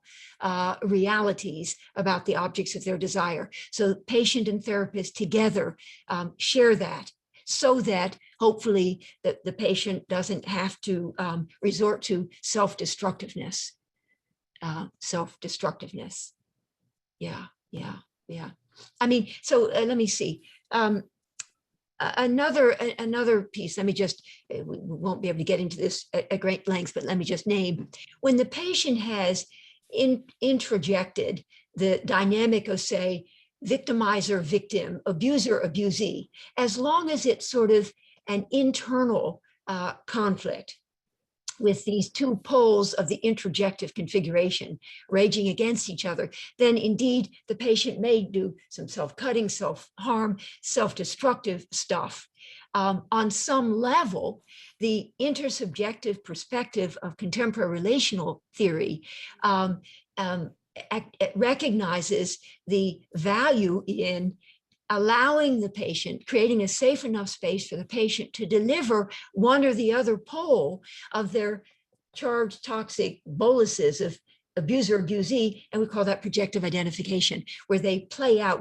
Way back in my training, we would call it a character disorder, when the patient projects one pole or the other onto the world and then plays out their conflict with the world. So if the patient does that in the treatment, then we can there too lend aspects of our own capacity to a processing of things. And that's, so anyway, that's negotiating at the quote intimate edge that Darlene Ehrenberg talks about, projective identification. So that's the way we can also help the patient to deal with their self-destructiveness. Thank you. Yes, Will. Another one? How about another one? Sure. Yeah, I was just checking the time to make sure. So But here's the next one I have. We can do one more. Let's do one more, say. Yeah. You got it. So the question is, it would seem that these types of early on failures must be delivered into the here and now to be truly grieved. Yeah, those are good questions. These are good questions. I think that's the most efficient way one, I think it's sort of inevitable that that will happen. And if indeed it gets delivered into the here and now of the transference, which might be implied in that, the here and now of the transference, then that really is, I think, the most efficient and effective way. Because then the therapist can lend aspects of her own more evolved capacity to facilitate the patient's processing and integrating of their charged toxic bolus of heartbreak and grief. So together, I'm talking today earlier about the concept that Dan Siegel brings up. I was meant to check, but the two as one. So it's either WME, we and me, WME, or it's MWE, me and we, but the idea of the two as one. So we lend aspects of our own capacity such that when the patient delivers it into the here and now, and they feel it, but then we with them join with them in the experiencing of it. All right. Well, I guess that's good. So I guess we'll take a 10-minute break, and then when the big hand is on the 5, that allows for the different time zones. But anyway, so when the big hand is on the 5, for those of you who remember, if you're old enough to remember these kinds of clocks, anyway, we will return. All right, good. Thank you. Thank you all. Take a little break.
Oh, the big hand is almost on the 5. We have a hello to you from Michelle Gomes. Oh, Michelle. Oh, bless you, Michelle. I send you my love, Michelle. Thank you, Sarah, for letting me know that. I have such gratitude towards Michelle. I adore Michelle.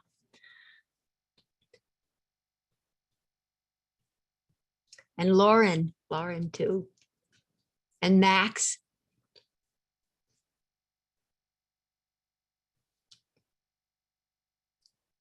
I haven't actually been looking at the Q&As or the chats, but I think maybe I'll be able to see them later. I don't know, Danielle, maybe. All right, so shall we continue?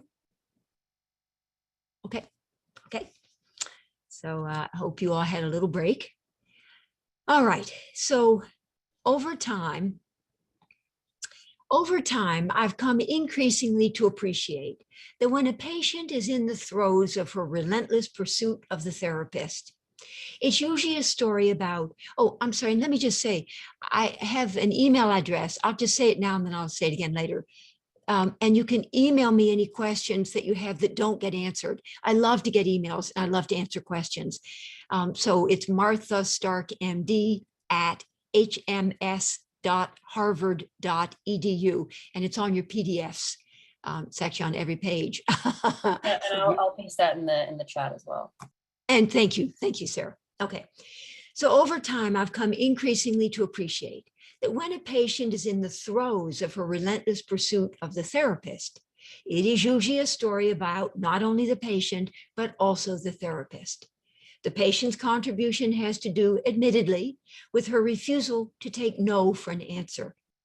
But the therapist will often have been inadvertently contributing by way of her unwitting or unintended seductiveness, whereby she initially offers the enticing promise, whether explicitly or implicitly, of yes, only later, whether directly or indirectly, to rescind that offer with no. So, for example, if once you ran over your time with the patient inadvertently and ran over an extra 5 minutes, and ordinarily you stop absolutely on time, but then you never run over again, that can be experienced as seductive. You initially did something, but then you don't do that anymore.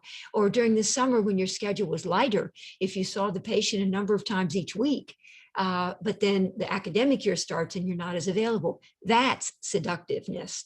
Unintended, and you don't go to jail or hell for it, but just to be recognizing that that can sort of, lead the patient to believe that perhaps maybe somehow if they work it just right, they'll get you to do it again, when in fact, perhaps that's not something you're going to do. So the therapist's unintended seductiveness will have stoked the flames of the patient's desire and then devastated through her failure ultimately to deliver. In other words, the patient's relentlessness is often co-created with contributions from both patient and therapist. The clinical vignette that follows is about an extremely gifted therapist whose unfortunate refusal to recognize her contribution to what became a tragically stalemated situation between her and her patient had disastrous consequences for the patient. Mary Nelson is a PhD psychologist whom I've known for a long time. Many years ago, Mary had come to me for a one-shot consultation, at which time she presented with many borderline features and a dreadful history of multiple traumas. But most striking was Mary's desperate desire to get better. 12 years later, Mary returned to me for a second consultation. She reported that for most of that time, she had been working intensively in treatment with Dr. Rose, a wonderful therapist whom she had adored. Over the course of their time together, they'd done extraordinarily good work and were obviously an excellent match. Mary had gained considerable insight, had learned to tolerate intense affect and internal conflict, and overall had developed a much more solid sense of herself and her own capacity. But Mary reported that her world had been shattered when, 10.5 years into the treatment, Dr. Rose had announced that in 6 months she would be returning to school for several years of postgraduate education, a time-consuming proposition that would require Dr. Rose to cut back significantly on the frequency of their sessions. It also meant that Dr. Rose would be much less available to Mary between sessions. Dr. Rose and Mary did the best that they could to plan for the disruption to their work. But once Dr. Rose's rigorous training program began, and she found herself consumed with her many new clinical responsibilities, Dr. Rose pulled back her involvement with Mary, and Mary began to come undone. In desperation, Mary kept reaching out to Dr. Rose for help, just as she would have done in the past. Dr. Rose attempted as best she could to respond to Mary's pleas for help, but eventually, as Mary's demands continued to escalate, Dr. Rose, unwilling to devote either the time or the energy, became more and more defensive, angry, and withholding. Dr. Rose told Mary that she would need to face the reality that Dr. Rose could simply no longer be available to Mary in the ways that she had once been. She suggested that Mary's relentlessness spoke to Mary's refusal to confront the reality of this, and that Mary needed to grieve this and let go of her unrealistic expectations. But Mary, unable to contain either her devastation or her outrage, was in and out of psychiatric hospitals over the course of that next year for alcohol and drug abuse and sometimes suicidality. Amazingly enough, continuing all the while her own private practice of psychotherapy. She's a PhD psychologist, admittedly with frequent interruptions, but she was and is an extraordinarily gifted clinician, Mary is. After 10 hospitalizations, however, it became pretty much the general consensus that Mary and Dr. Rose, at least for the time being, should have only occasional touch bases. It was in this context, and with the encouragement of Dr. Rose, that about 6 months ago, Mary came back for her second consultation, broken, frantic, enraged, confused, and desperate, returned to me. Although Mary was in a rage at Dr. Rose and in excruciating pain, it was obvious to both Mary and me how much she had grown as a result of the intensive therapy that she and Dr. Rose had done together. Since then, Mary has checked in with me from time to time.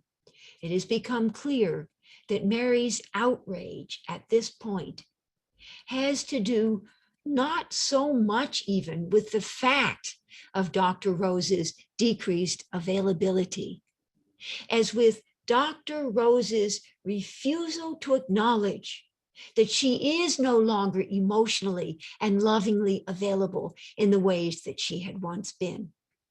Whereas Dr. Rose's interpretive efforts continue to be directed primarily to Mary's relentlessness as a story about Mary, Mary's enraged protest is that what she most wants at this point is for Dr. Rose to relent and to admit that Dr. Rose is simply no longer as invested in Mary, and that Mary's relentlessness is therefore a story about the relentlessness of them both. So Dr. Rose's contention is the relentlessness is a story about Mary. Mary's contention is, no, my relentlessness is co-created. Dr. Rose is not willing to admit that she is no longer as emotionally and lovingly available. And parenthetically, I've had conversations with Dr. Rose, and it's clear to me that Dr. Rose is no longer as emotionally and lovingly available as she had once been, and Dr. Rose, though, claims otherwise. Mary has kept a journal about her work with Dr. Rose and her heartbreak.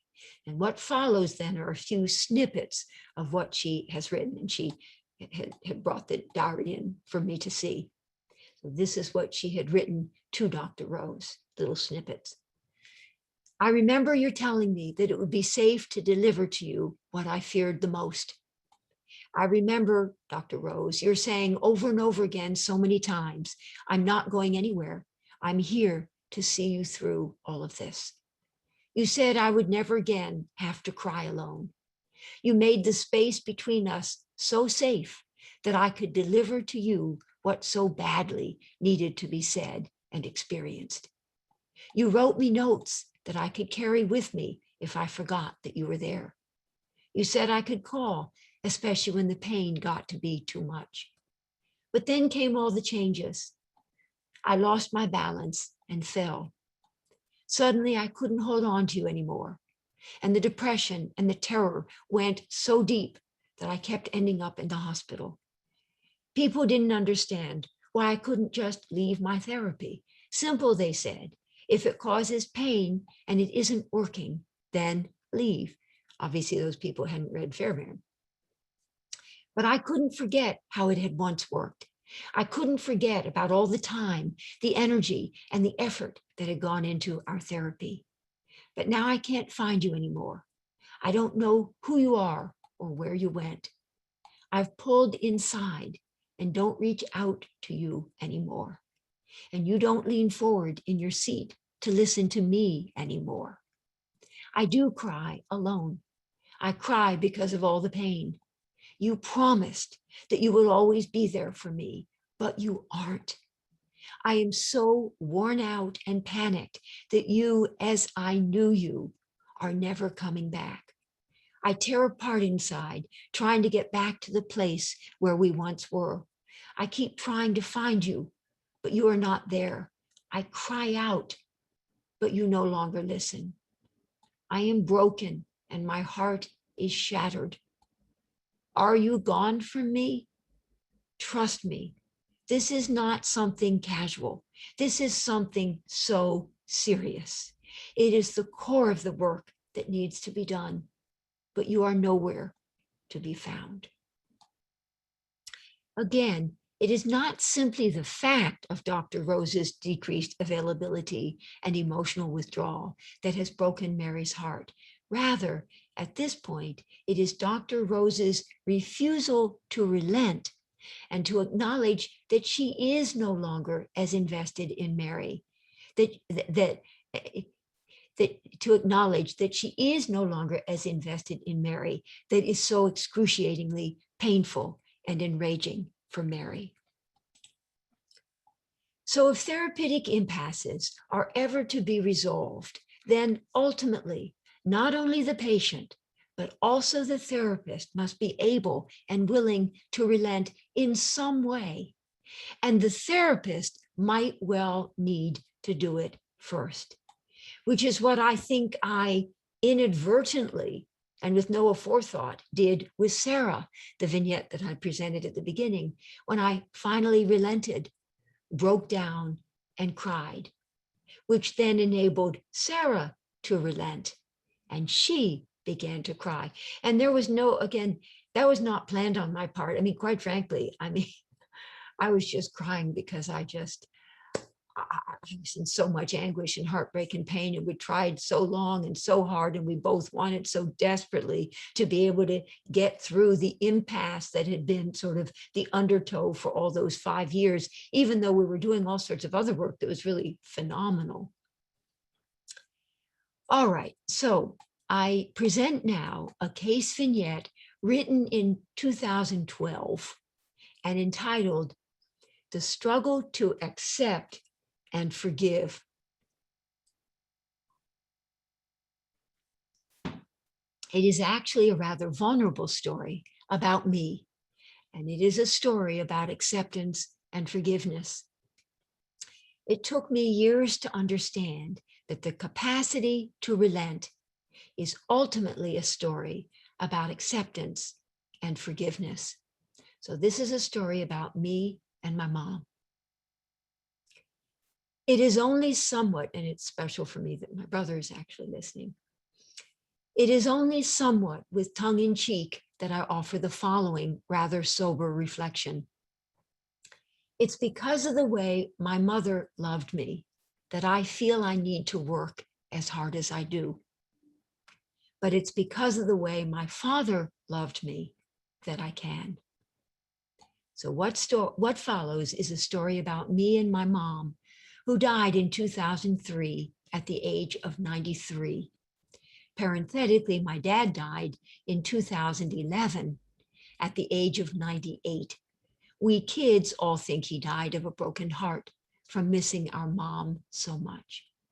So to my story. On some level, I don't think our mom ever really wanted to be a mother. It took years and years for Susan, my sister, Doug, my brother, and me to put our finger on it. But ultimately, the three of us kids agreed that it was probably mom's reluctance to be a mother that made her so difficult. It was not so much that she did bad stuff, it's that she didn't do enough good stuff. Mom had started out in a promising career, an undergraduate at UCLA.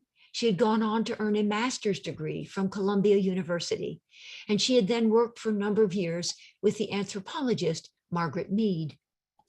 But in her late 30s, after she'd given birth to the three of us kids, we're all 2 years apart and I'm the middle child, Mom decided by her own choice to shift to a less demanding job and to work only part-time so that she could have more time to devote to us. Well, Mom performed her motherly duties, but we sensed that there was no real pleasure for her in taking care of us. She didn't like cooking. She didn't like doing the laundry. She didn't like making the beds. She didn't like house cleaning. She didn't like picking us up after school. She did these things, but she didn't like doing them. She didn't necessarily say that she didn't like doing them, but we knew that she didn't. We did everything we could to help her out, but that still left a lot for Mom to do. And Dad had an extremely demanding job, which meant that most of the parenting responsibilities fell on Mom's shoulders. Mom was especially reluctant to take care of us when we were sick. So we soon learned not to get sick. I learned that lesson so well that I've never missed a day of work or school because of illness, except when I was 7 and had chicken pox, and about 7 years ago when I had food poisoning for 2 days. Susan and Doug have held themselves to that same high standard.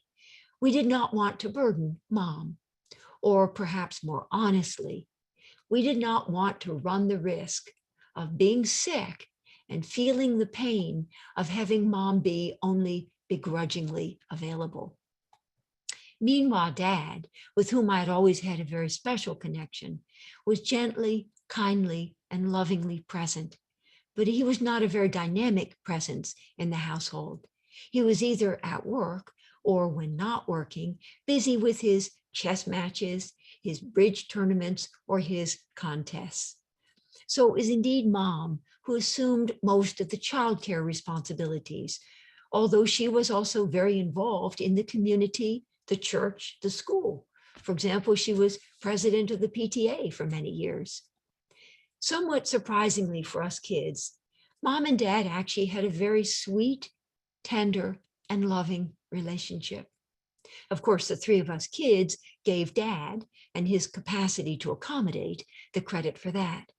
But Mom and Dad had a pretty wonderful 65 years together, including their daily happy hour before dinner, always half a glass of wine for each, and their 65 years of Scrabble, for which they kept a running tally. In the earlier years, Mom, the high scorer. In the later years, Dad, the high scorer. And ultimately, by the time Mom died, a tie. And always their hour of reading to each other before bed. But again, back to my story. Meanwhile, and this was the killer, all the neighbors loved Mom.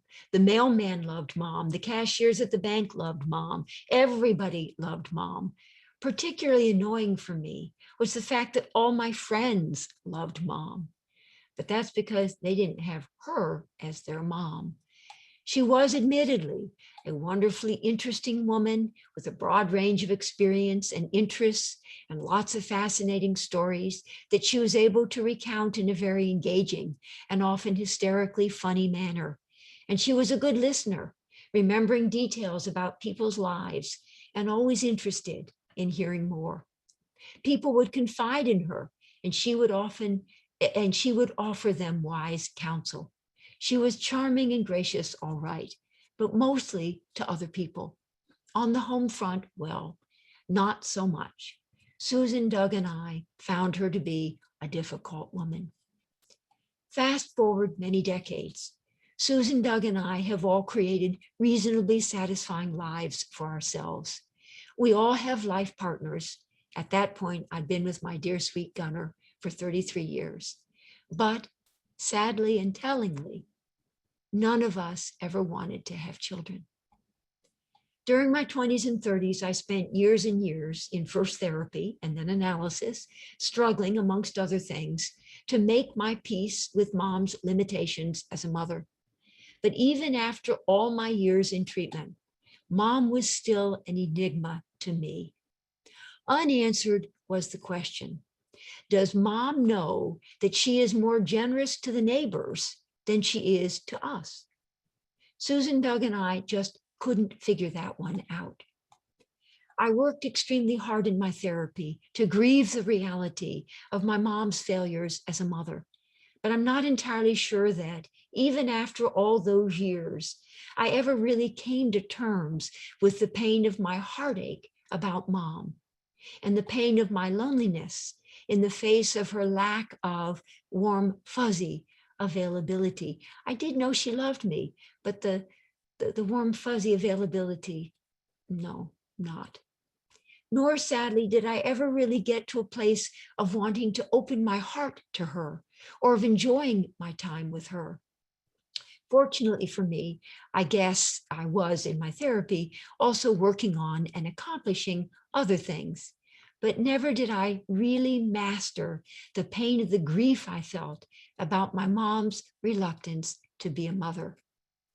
Again, fast forward to 14 years ago and a weekend during the summer of 1998. Again, I wrote this in 2012, when there was a big family reunion at Ogie, my family's summer cottage on Keuka Lake, one of the Finger Lakes in Western New York State. Mom was 88 at the time. Most of the extended family were staying at the cottage, but Mom and Dad were staying at a small bed and breakfast close by. And Gunnar and I were staying at a hotel within minutes of their bed and breakfast. Upon Gunnar's encouragement, bless his soul, Saturday evening, he and I made a surprise visit to Mom and Dad at their bed and breakfast. I had already spent time at Ogie with Mom and Dad and everybody else during the day and all evening on Friday and during the day on Saturday. But Gunnar wanted me to have some extra special time with my parents. I didn't want that particularly, but my dear, wise, sweet Gunnar said he thought I should do it anyway. So I did. I just about always do what my Gunnar tells me to do. Somewhat surprisingly, the visit, which lasted for hours, was wonderful. The four of us settled into a cozy corner, cozy parlor at their bed and breakfast, and ended up having an absolutely fabulous time of it. We shared stories, reminisced, laughed, giggled, teased each other, talked about living, commiserated about dying. It was unusually intimate, delightfully enjoyable, and deeply healing. Afterwards, I held Gunnar close and thanked him from the bottom of my heart for having had the wisdom to know what I needed and perhaps what Mom and Dad needed as well. The next morning, Gunnar and I got up. Our plan had been to head directly back to Boston, but Gunnar said he thought I should visit my mom again. This time, it would be extra special because it would be just Mom and me. Dad was wrapping things up at Ogie, and so unexpected. Gunnar dropped me off at the bed and breakfast and headed on to Ogie to join Dad and the few remaining others. When the owner of the bed and breakfast appeared at the door, I told her that I'd come back to spend some more time with Mom. This kind-hearted woman almost wept for joy and whispered excitedly, "Oh, I know your mom will be so happy that you've come back to visit her again," as she whisked me upstairs to my mom's room at the top of the stairs. I'm not sure if it happened when I stood in the doorway to my mom's room, or if it happened over the course of the next several hours of hanging out together and relaxing into each other. But what I do know is that as a result of our time together that wonderful day, something inside of me shifted, and that after years and years of holding it against my mom that she had had so little desire to be a mother, especially during my younger, more vulnerable years, I softened inside. I guess I finally relented. I might never have had this opportunity, but for Gunnar's wise intervention. It really was he who got me to the threshold of her room. But what happened next was something that I did, perhaps something that Mom and I did together. I stood in that doorway, looked at Mom's frail frame in the overstuffed chair by the window, beheld her absolute amazement and delight at seeing me there. Felt that something inside of me yielding. And much to my surprise, I rushed over to Mom and enveloped her frail body in my arms. I think we both wept as we held each other close. Mom and I then proceeded to have one of the most precious, most intimate, most loving, most profound conversations that I've ever had with anyone. For reasons not entirely clear to me, I think I was able, for the first time in my life, to step back from my need for her to be my mother. I'd always looked at her through the eyes of a young and vulnerable child wanting a good mommy to take care of her. Not unreasonable, I suppose, although with respect to Mom, it wasn't really her thing. As Carl Menninger once suggested, wanting the right things is reasonable, but wanting the right things from the wrong people is unreasonable and is a setup for heartbreak. And remembering Elvin Semrad's cautionary words, pretending that it can be when it can't is how people break their hearts. But that warm, brilliantly,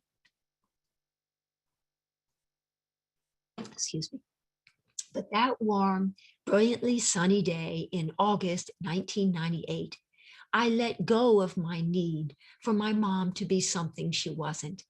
And after 5 decades of relentless pursuit, began to look at her through more loving and accepting and forgiving eyes. I'd never really looked at her as the deeply wise and wondrously complex woman that she was, even if she was damaged in certain ways. I had always been filled with longing, and she was the object of my relentless desire. Sadly, I had spent a lifetime wanting her to be something she wasn't and would never be. But that amazing transformative day in August 1998, when I stood in the doorway of that room, looked at my beautiful and vulnerable mom, seated in her overstuffed chair by the window, the summer breeze billowing through the lace curtains, I guess I kind of fell in love with her. To think that she had been there all along, waiting to be found, and I had never guessed. I had been so caught up in needing her to be what I needed her to be that I'd lost sight of who she really was. A little limited, to be sure, certainly with respect to enjoying the mothering part, but an amazing woman nonetheless. And I felt so blessed to have found her. I'd been so busy wanting and needing what wasn't that I'd lost track of what was. Thank goodness she lived as long as she did so that I could have that opportunity. Gunnar and Dad returned. Mom and Dad, their bags packed, were in the car, ready to leave. We had already exchanged wonderful hugs, but as Dad was about to back out of the driveway, I impulsively ran over, leaned in through the open window on my mom's side, and kissed her again, this time on the lips. It was a very, very sweet and memorable moment. I'd finally made my peace with who my mom was. I was finally accepting her. I had finally forgiven her. It had been years in the making, but the moment of relenting happened in a heartbeat, and it was amazingly easy. For 50 years, I've been searching for my mom, but it was only once I'd let go of my need for her to be a certain way that I was finally able to find her and accept her and forgive her and understand and appreciate what an amazing woman she was. And to think that I almost missed it because I was looking for something that wasn't. Mom died 5 years later, but she and I savored every moment of time that we had together during those last precious years. Mom, I am so proud of you for having been so unapologetically who you were. Yes, you were pretty difficult during those earlier years, but I did always know how much you loved me and how much you believed in me and how proud you were of me. You would steadfastly advise me to shoot for the moon, reminding me that if I missed, I would still land amid the stars. You were always so much your own person. You paved the way for me by your courageous example, which has made my own pilgrimage through life so much easier. I'm reminded of a beautiful poem by Will Allen Dromgoole called The Bridge Builder. It is about an old man who is nearing the end of his life's journey and a fair-haired youth following behind him. For the purposes of my story here, I'm using the old man to represent my mom and the youth to represent me. An old man going a lone highway came at the evening cold and gray to a chasm vast and deep and wide, through which was flowing a sullen tide. The old man crossed in the twilight dim. The sullen stream had no fear for him, but he turned when safe on the other side and built a bridge to span the tide. Old man, said a fellow pilgrim near, you are wasting your strength with building here. Your journey will end with the ending day. You never again will pass this way. You've crossed the chasm deep and wide. Why build you this bridge at evening tide? The builder lifted his old gray head. Good friend, in the path I have come, he said, there followeth after me today a youth whose feet must pass this way. This chasm that has been as naught to me, to that fair-haired youth might a pitfall be. He too must cross in the twilight dim. Good friend, I am building this bridge for him. And by the time the end came and Mom looked back, I think she had few regrets. Over the years, when I, struggling as I was with this business of getting older and trying to create something meaningful along the way, when I would ask Mom if she would ever want to do it all over again, without fail, Mom would say that she was so glad to be exactly where she was in her life, that she had no regrets, that were she to be able to do it all over again, she would have lived her life in the very same way, doing the very same things she had chosen to do the first time round. But there came a time, several months before her death, when, knowing that she was nearing the end of her life's journey, Mom told us that she was ready to die. Though her mind was as sharp as ever, her body had become old and frail. She told us that she wanted to die, but that she was afraid. Mom, who had never before been afraid, was now frightened. But somehow, bless her, over the course of those several months prior to her death, she managed to overcome her fear of dying, eventually finding within herself the faith and courage to face her death bravely. And so she ultimately welcomed death once she had decided that the time was right to go, and she let herself die. It has been said that courage is not the absence of fear, but rather the judgment that something else is more important than fear. So in the end, Mom was able to die as she had lived, with grace, dignity, and courage. I am so proud of her. When you're able to do something that makes you afraid, that is what constitutes real courage. And Mom had that. For me, living has been so much less scary because of the way Mom was able to do it. And so, too, the thought of dying is now less scary for me because here as well, Mom showed me how it can be done in a way that preserves one's dignity. And because mom was able to let us know that she was going to let herself die, it gave all of us the opportunity to say goodbye to her, to thank her, and to give her permission to do what she wanted to do, which was to choose the time when she would actually die. She and I had a beautiful last visit before her death. Thank you, Mom, for being you, for living the way that you did, and for dying the way that you did, and for gifting me all that you did along the way. Oscar Wilde once said, "Children begin life by loving their parents. As they grow older, they judge them. And when they become older still, sometimes they forgive them." Yes, it took me years to understand that the capacity to relent is ultimately a story about acceptance and forgiveness. All right. Now to shift gears a bit and to introduce a final concept.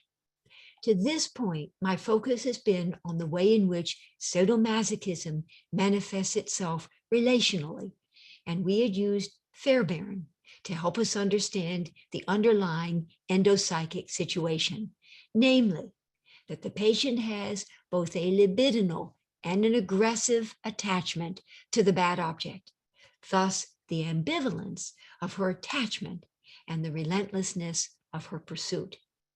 I hypothesize that these same patients have both a libidinal and an aggressive attachment to the bad self, manifesting as self-indulgence on the one hand and self-destructiveness on the other. Whereas the former is a story about relational sadomasochism, this latter is a story about internal sadomasochism. As an example of internal sadomasochism, consider, if you will, a patient with a seemingly intractable eating disorder, one that compels her sometimes to binge, thereby gratifying her libidinal need to self-indulge, and sometimes to restrict, thereby gratifying her aggressive need to self-punish. The vicious cycle might then go as follows. After the patient has been on a calorie-restricted diet for a while, she will begin to feel deprived and will become resentful and will then feel entitled to gratify herself by indulging in compulsive overeating, which will then make her feel guilty and anxious and prompt her to punish herself by severely restricting her calories once again, which will then make her feel deprived, angry, and entitled to indulge in yet another eating binge, and so on and so forth. A roller coaster ride, iterative cycles of calorie restriction and anger, prompting self-indulgence and binging, but then guilt and anxiety about the binging, prompting self-punishment and calorie restriction. And so the self-sabotaging cycle of the perpetually dieting patient will continue. In other words, sadomasochism can be played out either relationally in the form of alternating cycles of relentless hope and relentless outrage, or internally in the form of alternating cycles of self-indulgence and self-destructiveness. And of course, relational and internal sadomasochism often coexist. So on the one hand, when our focus is on what gets played out in one's relationships with others, we speak of the masochistic defense of relentless hope and the sadistic defense of relentless outrage. On the other hand, when our focus is on what gets played out in one's relationship with oneself, we speak of the masochistic defense of relentless self-indulgence and the sadistic defense of relentless self-torment. When sadomasochism is played out relationally, and then we have the conclusion. When sadomasochism is played out relationally, the patient must ultimately confront and grieve the reality of the object's limitations and arrive at a place of serene acceptance of the object's flaws, imperfections, and inadequacies, having made her peace with the reality that at the end of the day, the object is good enough.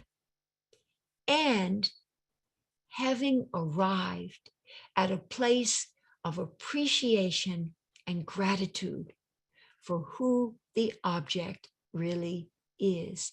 Now, this last piece, and having arrived at a place of appreciation and gratitude for who the object really is, I only finally, after talking about and writing about relentless hope for decades, when I was reviewing my material for the 100th time and reliving the vignette about me and my mom, I realized for the first time that I had, as a result of the work that I did, I had arrived at a place of appreciation and gratitude for who she really was, is, and that is when we do indeed grieve. Yes, we adaptively internalize the good that was there, despite the flaws, imperfections, and failures. And then we have it inside, and we relent, and we forgive, and we accept, and we separate, we let go, we move on. But I hadn't quite ever, until last night, fully gotten it, that we also arrive at a place of appreciation and gratitude for who the object really is. And by the same token, when sadomasochism is played out internally, the patient must ultimately confront and grieve the reality of her own limitations and arrive at a place of humble acceptance of her own flaws, imperfections, and inadequacies, having made her peace with the reality that at the end of the day, she herself is good enough. But again, above and beyond that, having arrived at a place of appreciation and gratitude for who she really is. Just last night, I got that. Conclusion. In conclusion, Roberta Beckman, thank you, Will. Roberta Beckman has suggested that grieving is nature's way of healing a broken heart. A patient who is caught up in the throes of needing her objects to be other than who they are must be given the opportunity to confront and grieve the excruciatingly painful reality that no one will ever be for her the good parent for whom she has spent a lifetime searching, the good parent she should have had early on, but never consistently and reliably did. Before I wrap up, I wanted to say just a few brief words about grieving itself. Only more recently have I come to appreciate that genuine grieving requires of us that, at least for periods of time, we be fully present with the anguish of our grief, the pain of our regret, and the intensity of the rage we will experience when we are confronted with sobering, shocking, and devastating realities about ourselves, our objects, and our world. We must not absent ourselves from our grief. We must enter into it and embrace it without turning away. We cannot effectively grieve when we are dissociated, missing in action, or fleeing the scene. We need to be present, engaged in the moment, mindful of all that's going on inside us, grounded, focused, and in the here and now. If indeed to do effective grieving, if indeed we're in denial, unwilling to confront, closed, shut down, retreating, refusing to feel, protesting, or refusing to accept, then no real grieving can be done. When people refuse to grieve, what they're left with will often be simply their grievances. And let me say, I had forgotten to mention this at the beginning. I do say, people will say, well, relentless hope, the refusal to grieve. Why do you say refusal? Why not inability to grieve? And that actually gets at something that's very fundamental to the way I look at the world and patients and myself. And that is that we have capacity, we have the ability, but we'll often be conflicted about exercising it. So it's not that we can't grieve, but it's that for whatever complex mix of reasons, many of them perhaps quite good reasons, but for the moment we refuse to grieve. So I would never say to a patient, for example, but you can't cry. I would say that at the moment you're not wanting to cry, or you're choosing not to cry, or you're needing not to cry, but I wouldn't say you can't cry. All right. But so if all goes well, it will be within the context of safety provided by the relationship with her therapist that the patient will be able, at last, in the here and now, to feel the pain against which she has spent a lifetime defending herself. In the process, gradually transforming both her relentless need to possess and control, and when thwarted, her retaliatory need to punish and destroy, into the adaptive capacity to relent, to grieve, to accept, to forgive, adaptively to internalize all the good that there was, to separate, to let go, and to move on, and ultimately to evolve to a place of appreciation and gratitude for all the good that was and is. Again, didn't even get that onto the slide. It was so recent. Very much to the point here is a Japanese saying, true happiness is not getting what you want, but coming to want and appreciate what you have. Just parenthetically, the little bit of bad news will be the sadness the patient experiences as she begins to accept the sobering reality that disappointment is an inevitable and necessary aspect of relationship. The good news, however, will be the wisdom she acquires as she comes to appreciate ever more profoundly the subtleties and nuances of relationship, and begins to make her peace with the harsh reality of life's imperfections. Sadder, perhaps, but wiser too, and more accepting, more forgiving, and more grateful. Harold Searles has suggested that realistic hope arises in the context of surviving disappointment.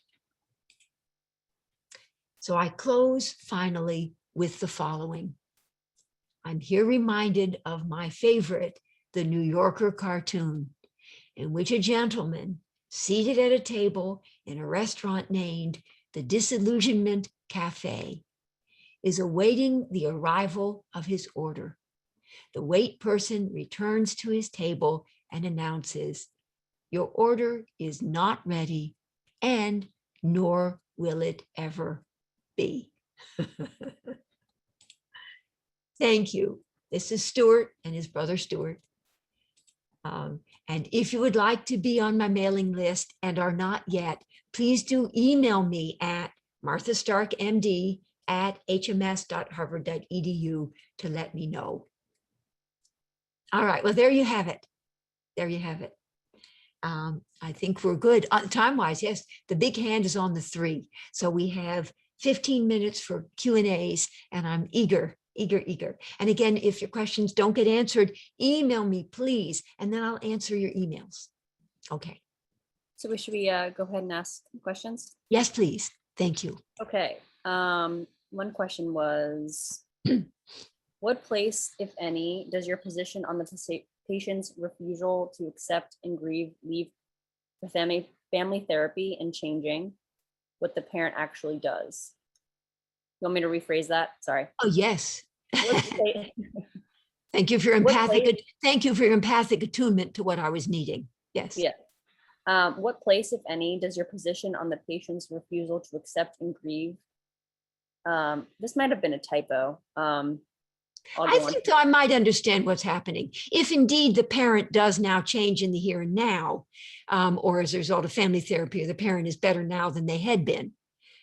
I'll answer that, and then maybe if there's some other question, because it's an Okay. important something. Sometimes, in fact, parents do actually, not just that the patient's experience is that the parent gets better, but actually the parents do change. But in truth, the parents' power to heal now is so much less than the parents' power to have harmed early on, and so much less than our power, we the therapist, imbued with the power to heal and to harm. But the parent in the here and now is much less able, even if they've changed, to make a difference than we in the here and now, and the parent in the there and then. The parent in the there and then, we in the here and now. So sometimes parents will get better. And the patient says, well, that's great. Now my parents stopped drinking, yeah, right, when I'm 30, so a lot of good that does me. And now the parent apologizes. Now the parent this, that, whatever. But meanwhile, the scars, the damage that was internally recorded and structuralized, either as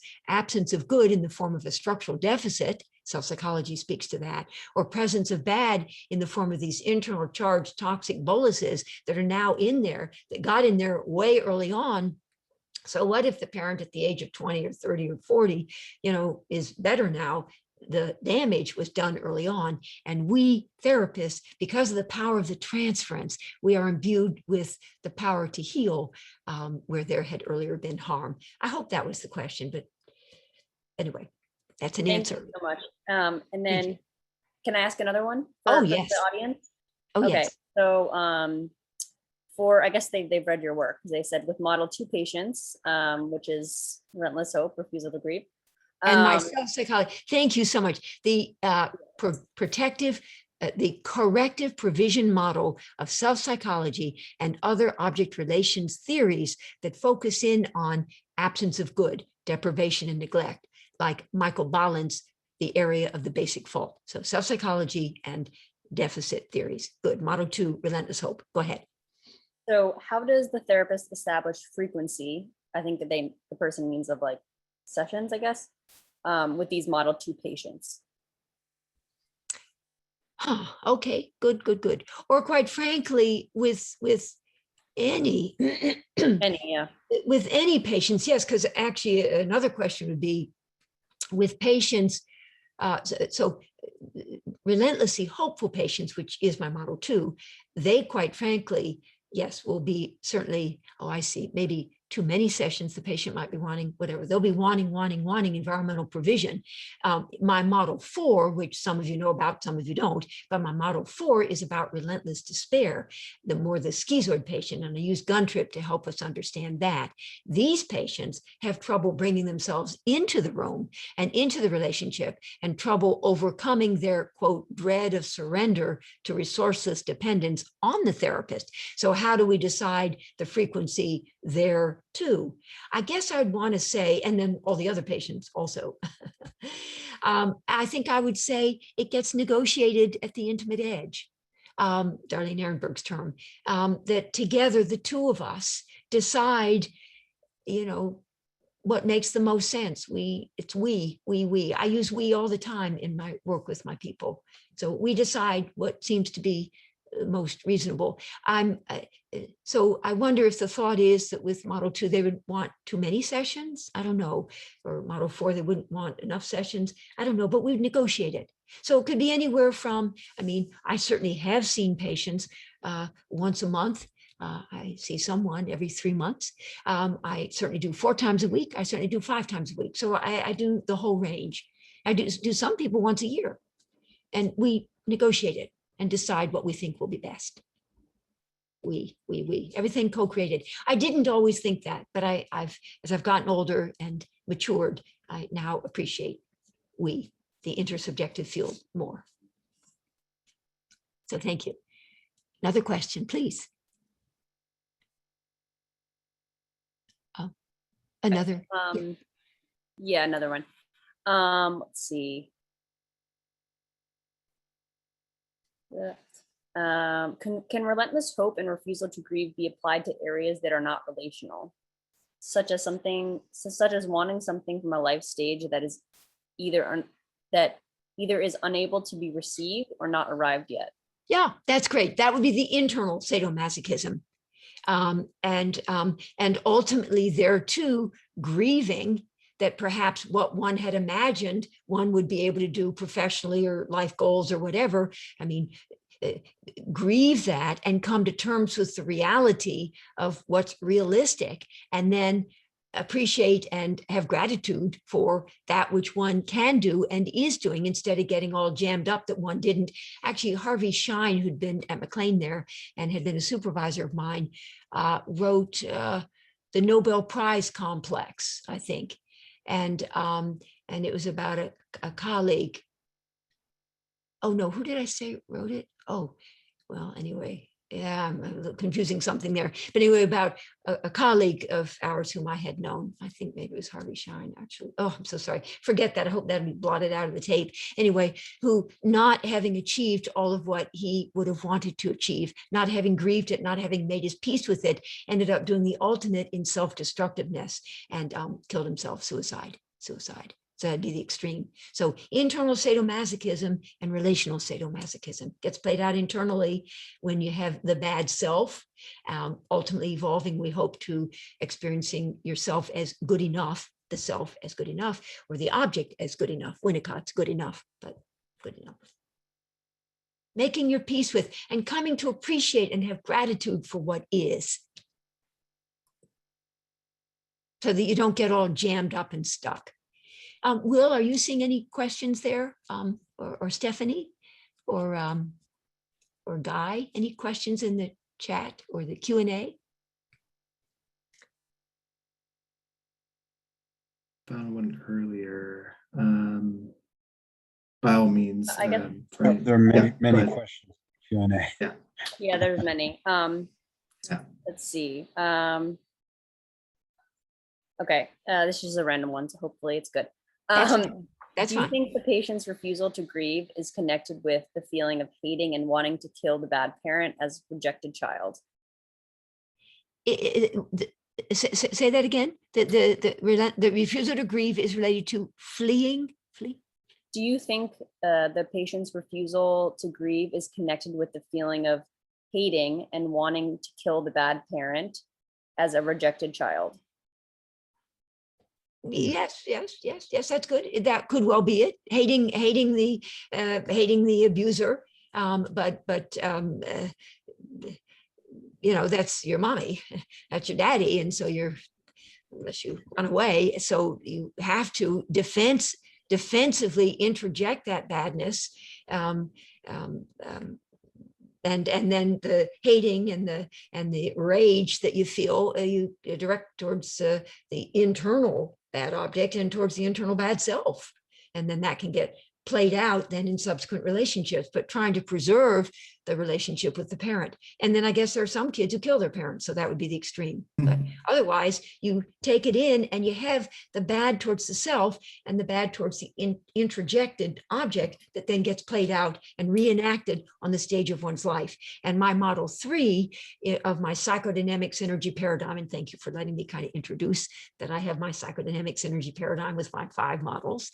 Model 3 is the intersubjective perspective of contemporary relational theory.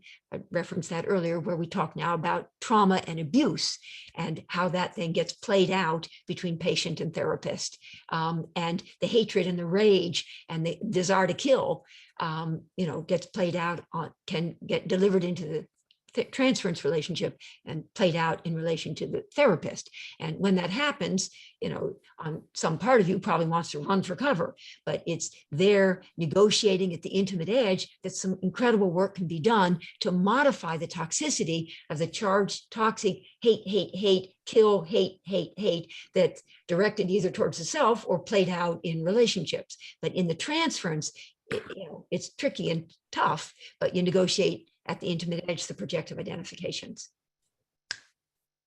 Yes. some other questions here. We still have a little more time. Yeah, I have another question here. How do we integrate these models into, one second.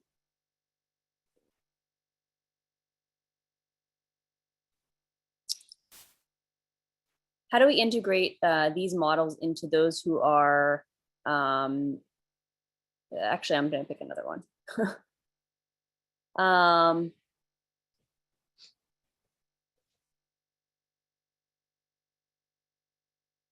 Okay. I notice you Martha, I notice you rarely, if ever, cite Kernberg, who does write a good deal on splitting and sadism. Do you think he is redundant with other writers, or do you think the approach is mistaken?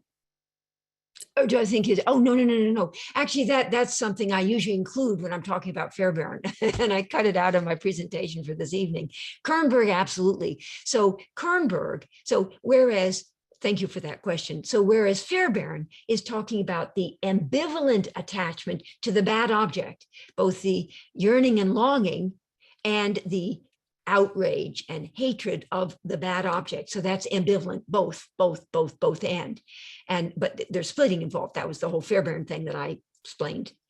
Kernberg's concept of splitting, which is much more relevant for borderlines, is the concept of pre-ambivalence. So the object is either all good and gratifying or all bad and frustrating. And that splitting, pre-ambivalence, they have not yet, and borderlines notoriously have used splitting, and they have tenuously established libidinal object constancy, tenuously established evocative memory capacity. So in the moment of upset, so things have been good, you the therapist, it's all good, you're libidinally cathected, it's all good. But in the moment of upset, they become absolutely outraged, enraged, furious, you become all bad. So it's very difficult then for them to grieve, because built into the concept of grieving is, as a result of grieving, you then internalize the good that had been prior to the introduction of the bad. But if you can't remember the good because you use splitting, so the object has become all bad, it can't remember the good that had been. So you can't adaptively internalize the good, transmuting structure building internalizations. So therefore, thus the notoriously defective capacity for grieving and internalizing. And Kernberg does a beautiful, brilliant job of helping us to understand what happens with borderlines who have so much difficulty. They actually grieving and internalizing good. So whereas these, what I've been talking about with the Fairbairn stuff and sadomasochism and all that, it's projecting out one pole or the other, victimizer, and then identifying with victim, or putting victim into the therapist and victimizing them, which is what Sarah and I were doing back and forth with each other with borderlines, because they have this splitting and the pre-ambivalence. They actually externalize both poles and then have the staff fighting amongst themselves. So Kernberg's concept of splitting is absolutely brilliant and incredibly useful. I will actually, oh, thank you. I will actually say one little sentence here about with borderlines. So if a patient in the moment of upset can't remember the good that had been, I have something I call an integration statement. And so instead of saying to the patient, but just yesterday, you were saying that you felt understood by me in a way that no one had ever understood you before, because this is in the moment today when they're in a rage at you. So instead of saying, but I'm confused, just yesterday, you said you never felt so understood before. What you do is you say, at moments like this, when you are this enraged, it's hard for you to remember that you had ever felt good about me, and hard for you to imagine that you could ever feel good about me again. That's called an integration statement, where you kind of slip it in a little bit, but you don't say, but you did feel good about me yesterday, and you could feel good again. You say, it's hard for you to remember that you'd ever felt good. And they say, yeah, hard for me to remember, or hard for you to imagine that you could ever feel good again. So that's integration statement. So yeah, oh, Kernberg, yes, no, fabulous, yes. So pre-ambivalence, whereas Fairbairn is about ambivalence. So you have the bad object, but you long for and you hate, long for and hate the bad object. And that's why it's so hard to let go of them. And you go from one abuser to the next until you have grieved. And in the process of grieving, whether it's in the relationship with a therapist, which is where it's most efficient, or with a partner on your own, grieving on your own, somebody, their disappointment of you, yes, or with a minister or rabbi or whatever. But with a therapist, it's the most efficient way to do it. The most efficient way to do it, to grieve. Then internalize the good that was, and then come to a place of appreciation and gratitude for the object. Now freed of, I mean, just think about what I was able to do with my mom. I was no longer needing her to be sort of the mother that I thought was so important. All right, well, let's see. I'm open to more questions, but I also know that we are. I know it's 7:30, and there's one question that I thought was very interesting that just kind of. Thank you, Stephanie. Good, thank you. Thank you. I almost wanted to type an answer because I have like an interesting answer to this, but I know yours is much better than mine. Could the bad object be an institution, for example, a church or military? Oh, that's good. Yeah, that's great. The bad object, I love that. Thank you. The bad object can be anything. It can be an institution. It can be a vision that you have of something. It can be your next door neighbor. It could be your dog. Not really. It wouldn't be your dog. But anyway, it could be anything at all. And you just have to confront the reality of who the object is, that they are separate, that they are, yes, flawed, imperfect, as we all are, and that they're immutable. I talk often about the panel of 10,000 objective judges to sort of a bird's eye view here. And I'll say, if indeed the panel of 10,000 objective judges would have said, forget it, it's not going to happen, that's usually when we're talking about relentless hope, yet the patient keeps hoping even so. And interestingly, again, with respect to relentless hope, the point is that the patient imagines and sort of thinks and kind of that you could do it if you were but willing. So you could hug them. So it's not like, why can't you just be 6 feet tall? Or why can't you, be a different age or whatever? I mean, they don't ever get relentless about something that's so obvious. That's so obvious. Of course you can't. It's something that technically you could do. Technically, why can't you accept gifts from me? Or why don't you? Why won't you? Why can't you hug me? Why won't you? My previous therapist hugged me. My previous therapist was available for texting and for emails. Why won't you? So they get relentlessly hopeful about that. Something technically you could, that gets you kind of caught up in it. And so we need to, as therapists, be able to tolerate failing the patient every now and then, and having them, disillusioning them and disappointing them. That's model 2, a positive transference disrupted, when it turns out that we're not all of who they would have wanted us to be. Or in model 3, because of projective identification and the charged toxic boluses that get reenacted compulsively and unwittingly on the stage of the treatment, where we actually become some version of the old bad object, which is what I did with Sarah. When I said, I was busy double binding her, I was busy shaming her, I was busy all sorts of things with her, some version of what her double binding mother would do with her. And then she, of course, was playing it out with me. I call it an actualized negative transference when the patient experiences you as being like the bad parent. I call it an actualized inverted negative transference when they do unto you what had been done unto them. And usually both direct negative transference and inverted negative transference will come into play as part of ultimately working through negotiating at the intimate edge, the mutual enactments and the crunch situations, Paul Russell, the crunch situations that will evolve with model 3, and working through criticizer, criticizee, abuser, abusee, judger, judgee, seducer, seducee, always pairs. That was great. All right. All right. So I think I apologize. I know Sarah's having a little bit of trouble with the login. Oh, there she is. I've been Perfect. I here, don't yeah. know. Do you want to close us out, Sarah? Well, Martha, do you want to do more questions, or how are you feeling right now? well, let's see. We still have 226 people. I'm good for some more questions. Sure. Just remember, we do want to be mindful of everybody's time this evening. And so those of you who are here for CEUs, if you need to leave, please feel free to do so. So maybe if we just take one more question for the evening, I think that'll be great.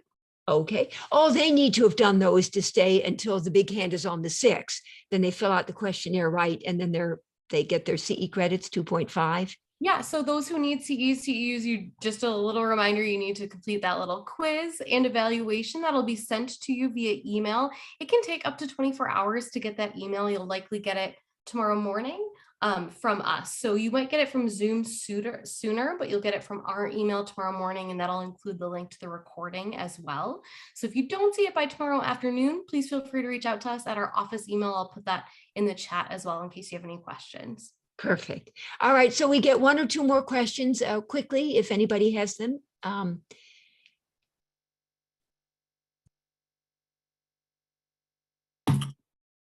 I did have one. Thank you, Will. It was. It went away, but it went away. So this is the one I was looking at earlier. Is what is the most productive way to approach a patient's outrage such that we not collude with the relentlessness on one hand, or become negating on the other? Or collude with it on the one hand, or negate it on the other. Yeah, that's good. That's good. That's good. That's good. That's good. Yeah. So one is the patient's outrage with respect to other people, and the other is the patient's outrage with respect to us. Right. It's probably a little harder to collude with them when they're feeling outraged at us. A little easier to collude with them when they're outraged at others. I mean, I talk about and write about a concept that I call interoception, and internal interoception and relational interoception.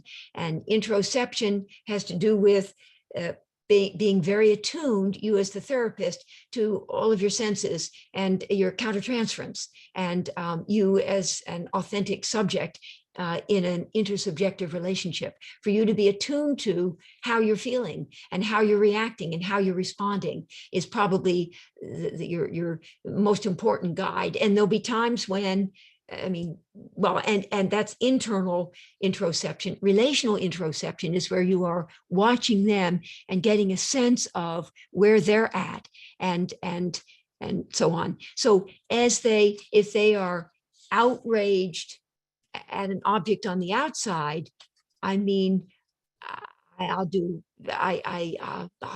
listen and resonate with it, and I don't tend to think in terms of being in collusion with. If I just intuitively sort of feel, I'm sort of sensing interoception wise how I'm feeling, how they're feeling, I might well join them in their outrage. I might say, oh my God, no, outrageous.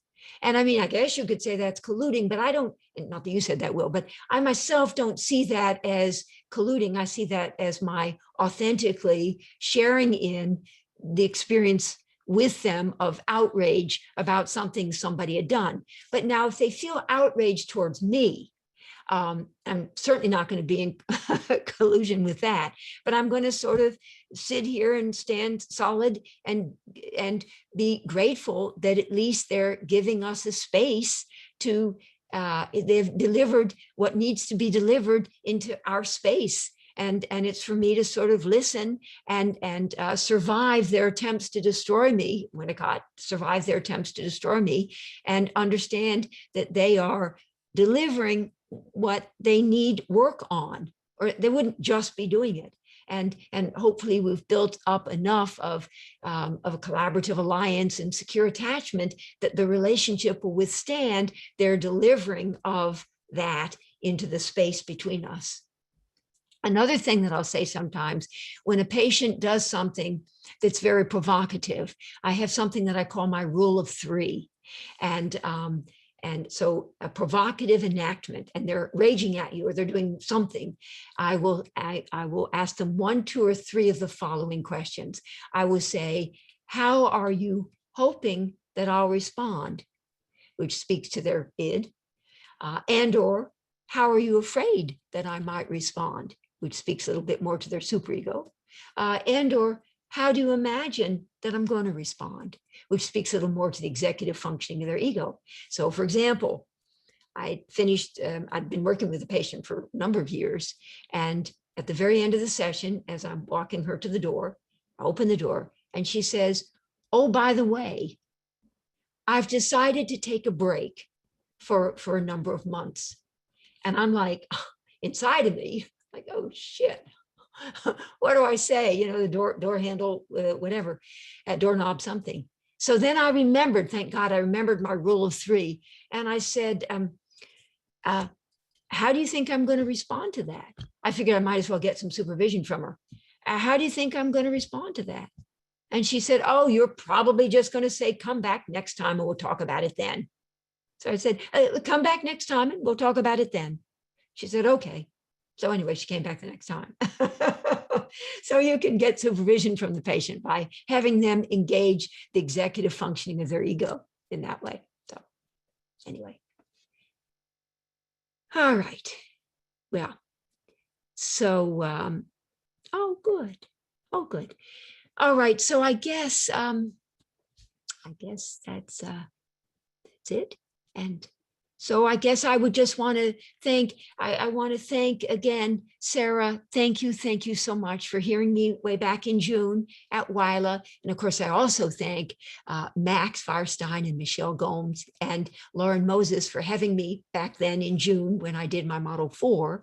And Sarah, thank you for making this happen. And Guy, thank you so much for your support. And the whole executive team, thank you. Thank you. And thank you, Danielle, because this is very special. The amount of work that went into making this happen is really quite amazing. It requires a lot of effort. And but we did it. We did it. Thank you, Martha. I'd like to internalize you myself and just ask you questions as they come up all night long, you know, and waking up the next morning thinking about things I would like to ask. So well, thank you. I think there are an endless number of questions here for me anyway.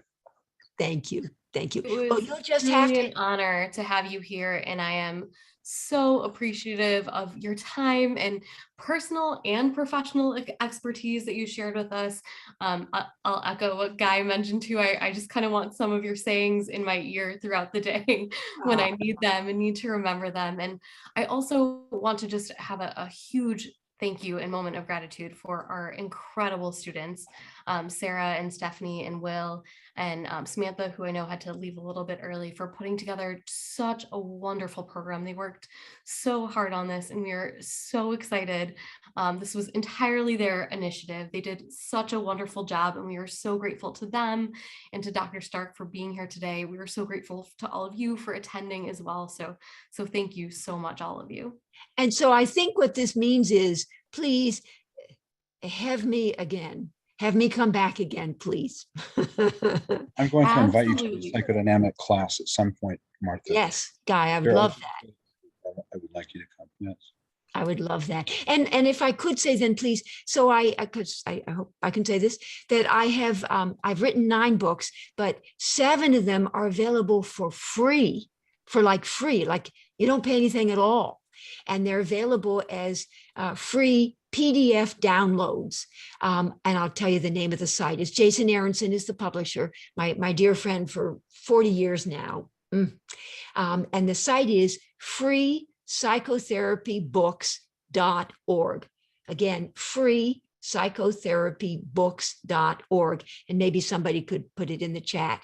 And everybody's, all sorts of other people's books are there. And 7 of my 9 books are there. And then two of my books you have to pay for and get through Amazon.com, my modes of therapeutic action and working with resistance, I think. Yeah.